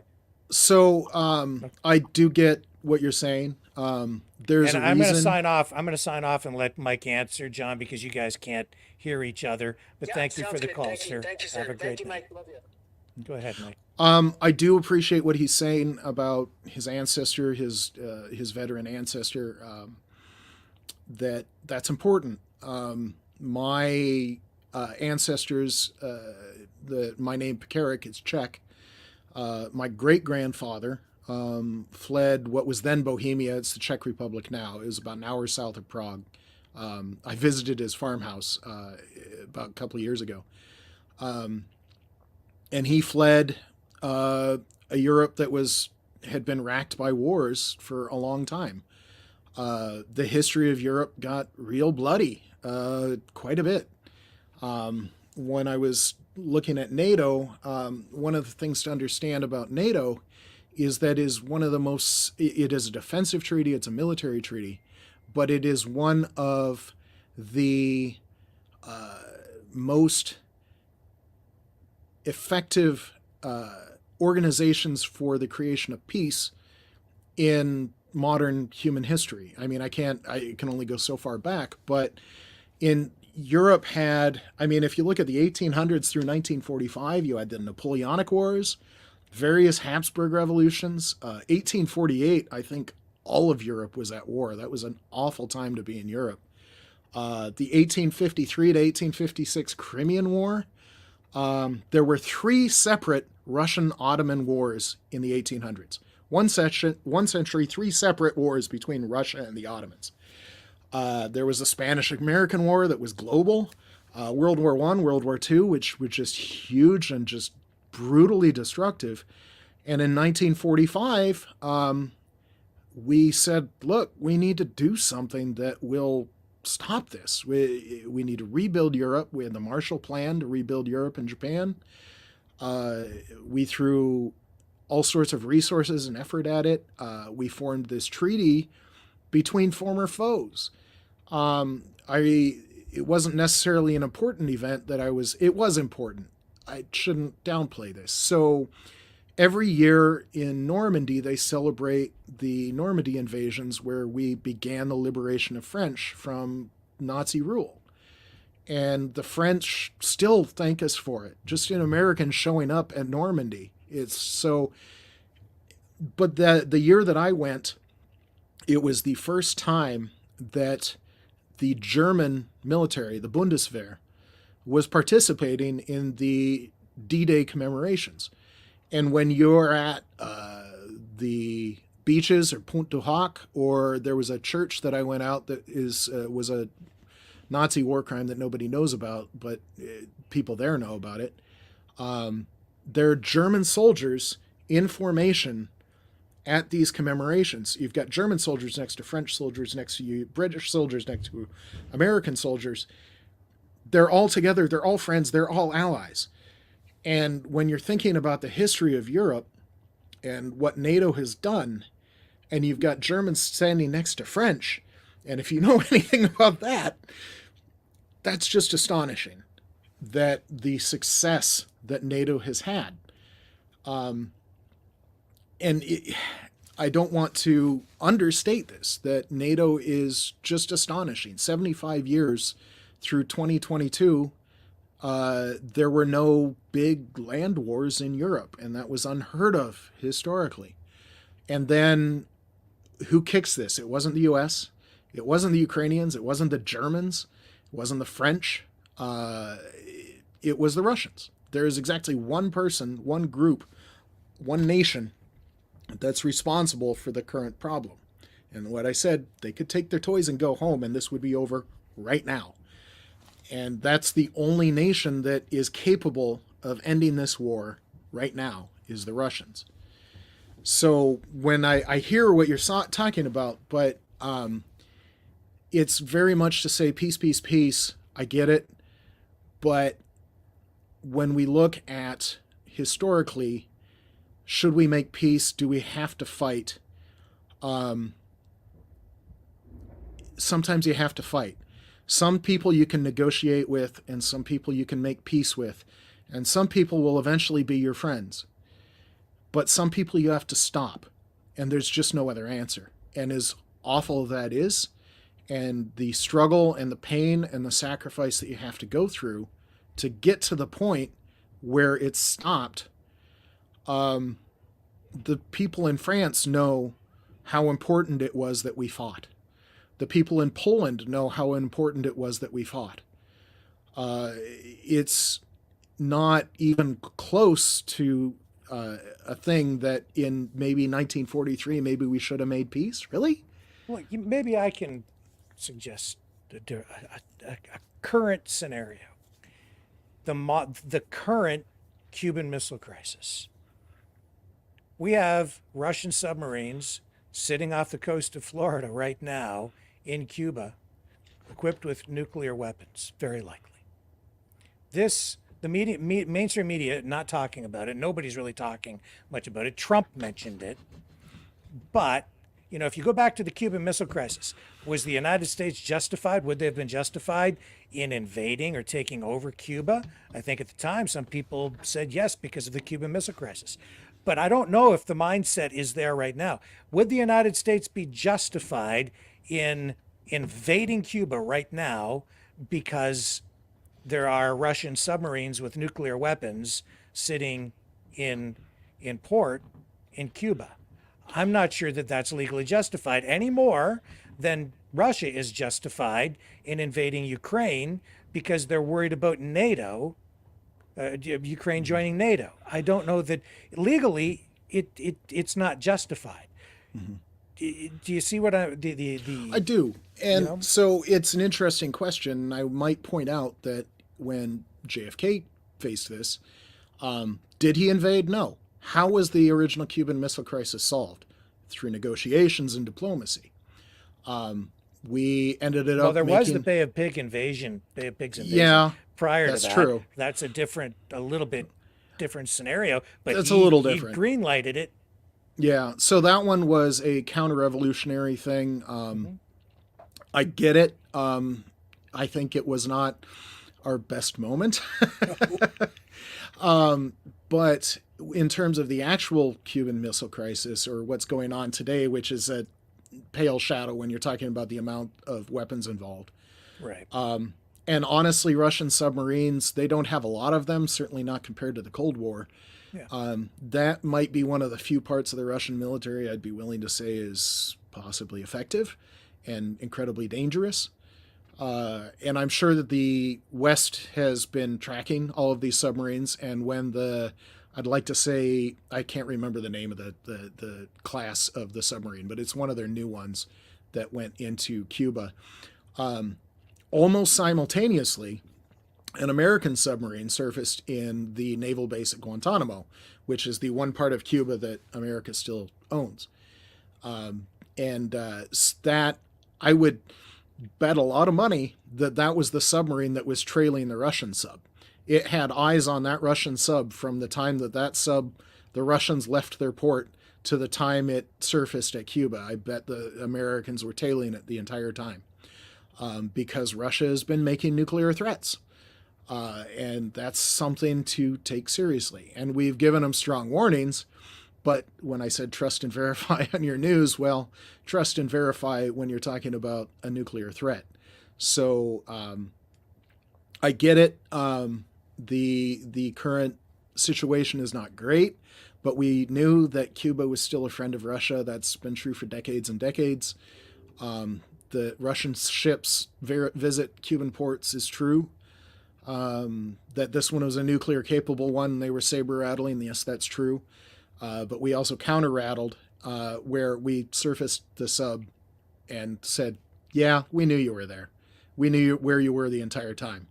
So there was a counter there that didn't necessarily get the press that maybe it deserved, where the Americans were like, yeah, we got you.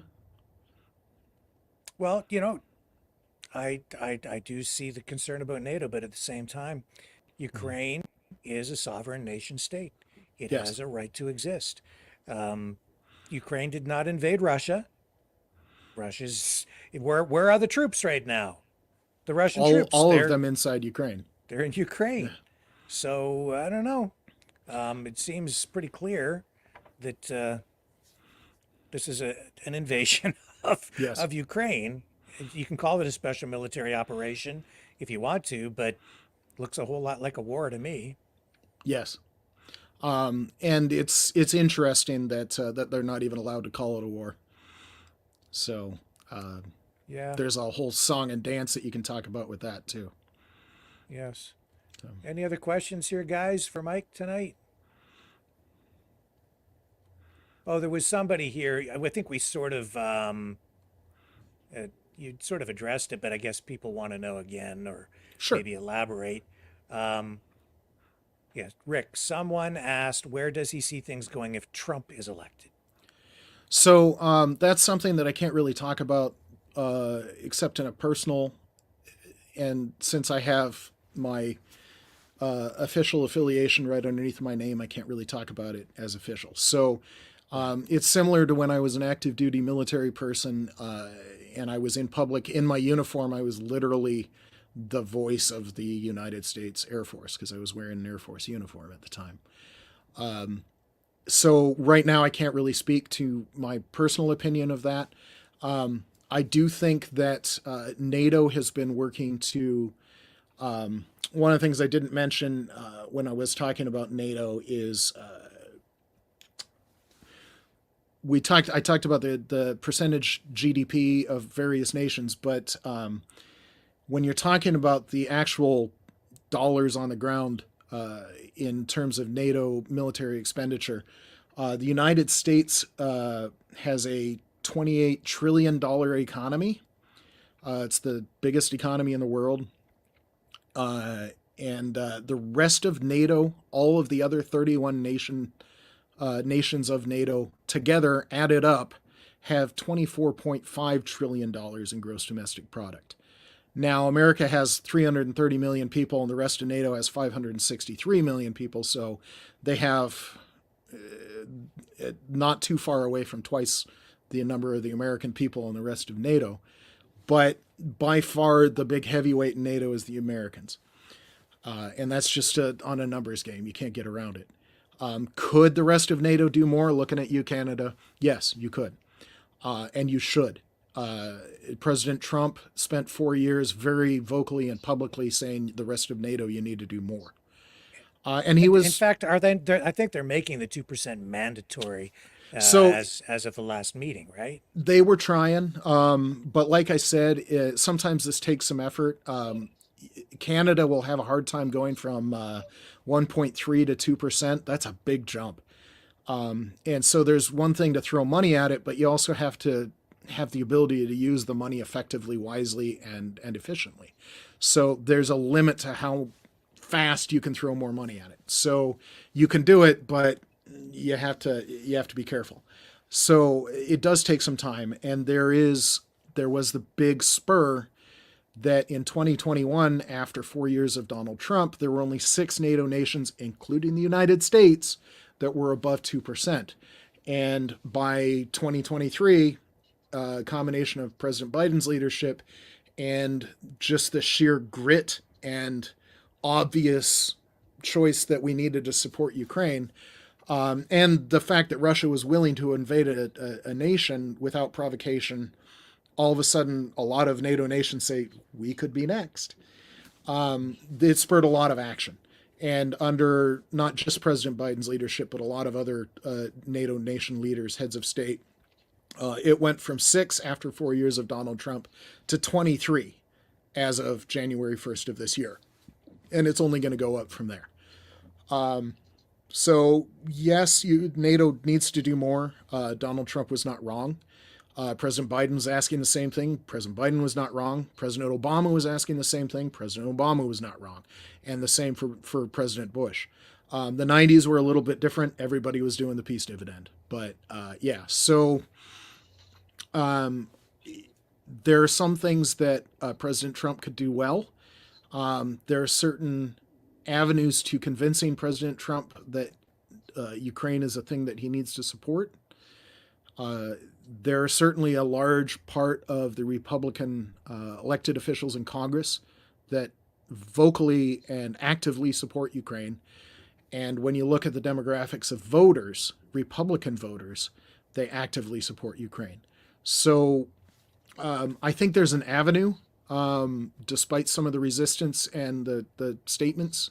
I think like what President Zelensky said, that if that happens, well, elections have consequences, and that's where we're at, and that's what we work with.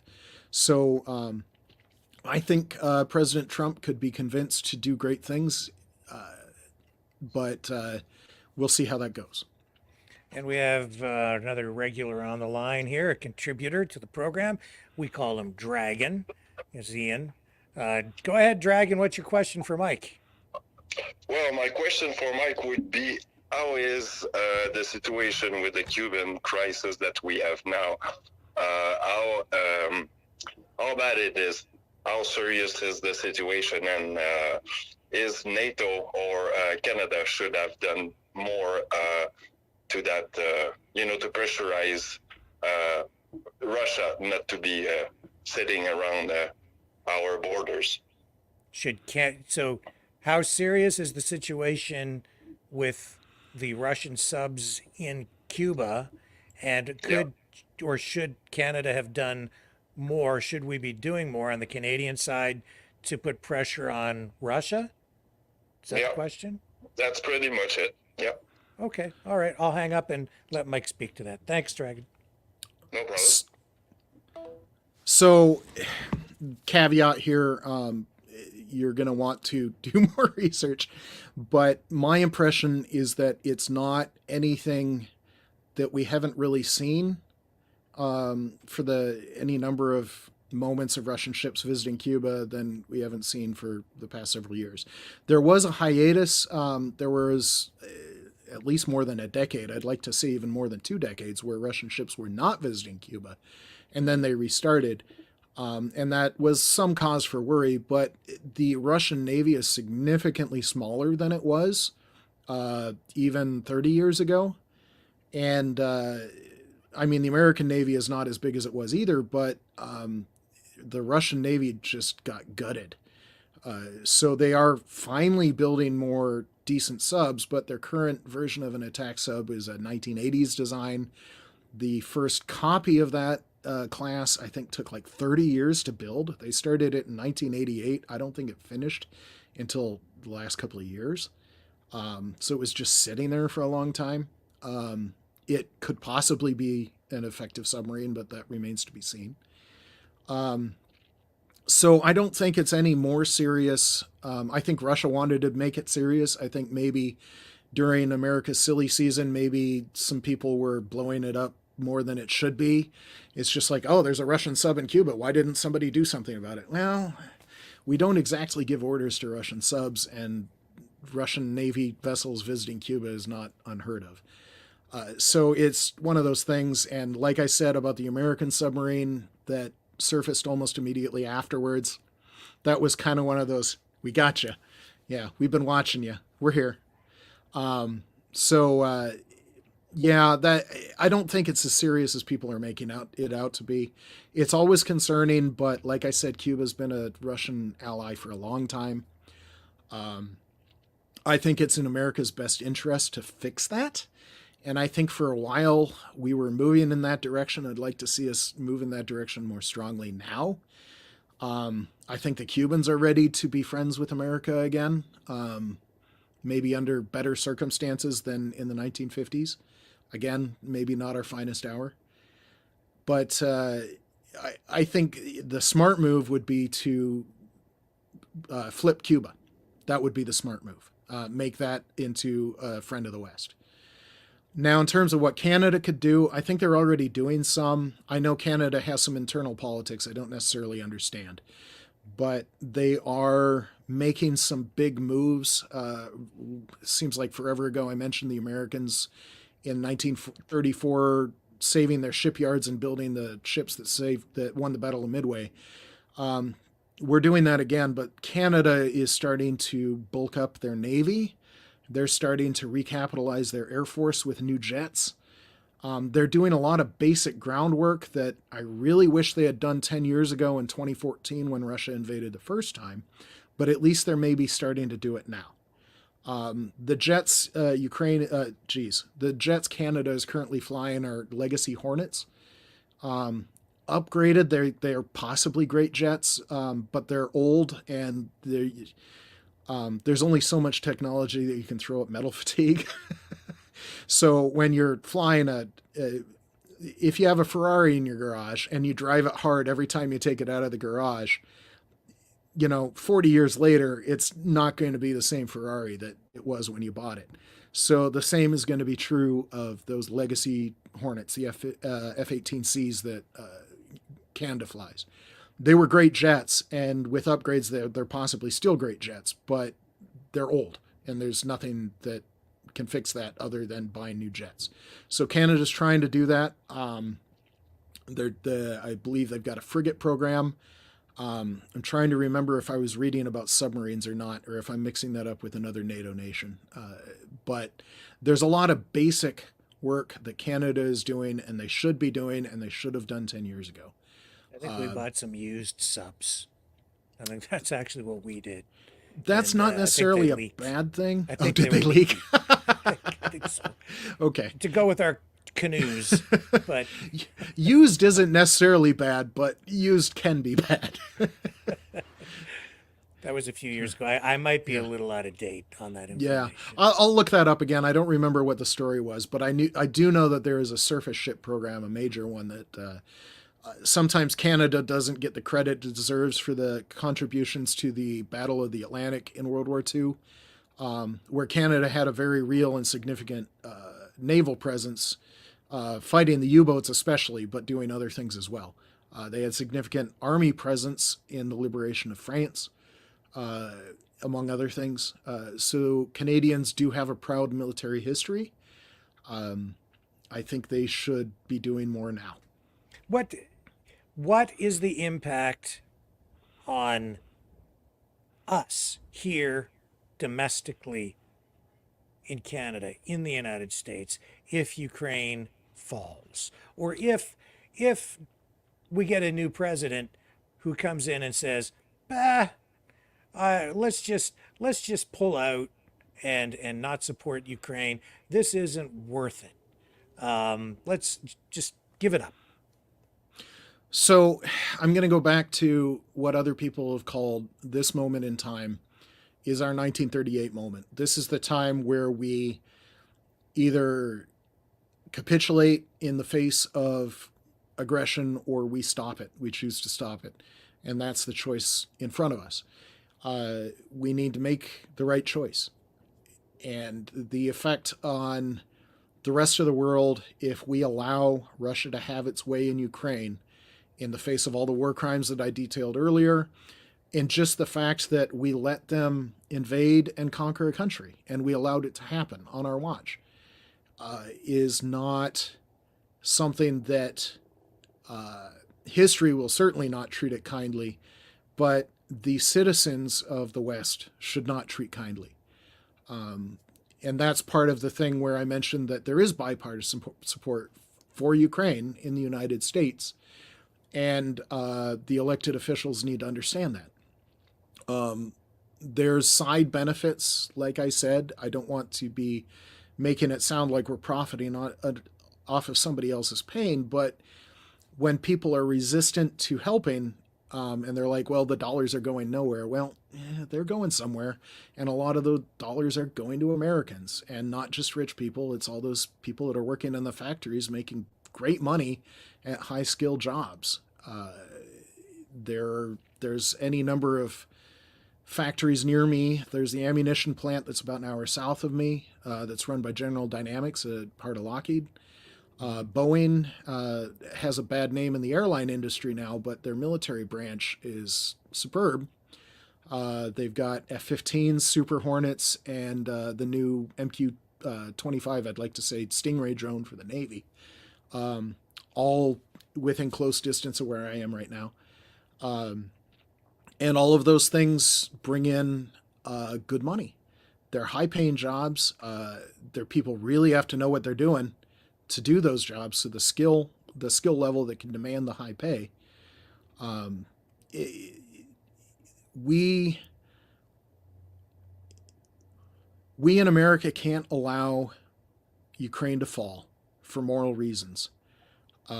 We must support them, because to fail to support them would be to allow historic aggression and war crimes to stand unmatched, unopposed, And when you do not match them, when you do not oppose them, there was a saying in the Air Force, what you walk past is what you condone.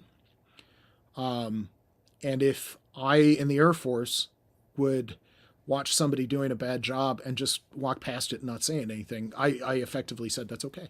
Yeah, you can do a bad job. Just shoddy work. That's great. If I saw somebody committing a crime and I just walked past, that crime's fine. I'm okay. I'm good with that crime. So the failure to support Ukraine, the failure to oppose Russia would be saying, that's fine. Bucha, Izium, 700,000 children kidnapped, that's fine. No, that's great. Let's just make peace. That's not okay. That is not, when I say this is the clearest moral choice of our time, I'm not joking. The stakes are real. They're huge. And history's watching. 10 years from now, what would they say? 20 years from now. We need to be careful, yes, but we need to act. There's some things you negotiate with, and there's some things you stop. Now is the time where there's something that you stop. There are people on the fence, and like I said, there's the arguments for that too. Mike, I appreciate you joining us here tonight. I want to have you back real soon because there's a whole other list of topics that I'd like to have you comment on, but we're out of time tonight. Okay. I'll just throw it to you for a final comment. Anything that you think we might have missed, or just a final wrap up? I wish I had said my last statement and cut it short. That we're at our historic moment where we need to respond and we need to stop, and that's the only clear choice. Anything else is condoning heinous war crimes on a staggering level, and there is no other choice. I don't know how to put it more clearly. I want to reemphasize people need to do better research. Don't take my claims at face value. Look them up. I can send you links for the places I found some of this information. I'm happy to do that. And inform yourself and become educated citizens, but not only from one source, not only from one perspective. You need to hear the people you disagree with to understand where you're wrong, because nobody will tell you where you're wrong faster than somebody that disagrees with you. Or you need to understand why you disagree with somebody. If you don't listen to the people that you disagree with and actually try and wrap your head around what they're saying, you have no idea why you disagree with them. And so your disagreement is kind of pointless and mindless at that point. And why are you even thinking, why do you even have that opinion if you didn't do that? So that's one of the main reasons I listen to people that I disagree with. All I can say is become an educated citizen and understand the magnitude of the problem and the magnitude of the crimes and the magnitude of the historic moment, and really gut check yourself on what is necessary now. Okay. Mike Pekarek, thank you very much. I'm going to sign off. Stick around for just a moment, Mike. After we sign off, I just want to talk to you about one thing before we part ways. And folks, you know what's going on out in the world. People are wondering if Joe Biden is even still alive tonight. So, but we're not going to go down those rabbit holes this evening. I think we've had ample opportunity to explore a wide range of things this evening. So we're gonna wrap it up. I'll be back tomorrow night, 7 p.m. Eastern Standard Time. Love you guys. Thank you all for hanging out here tonight, and hopefully I see you all back here tomorrow night on the flip side.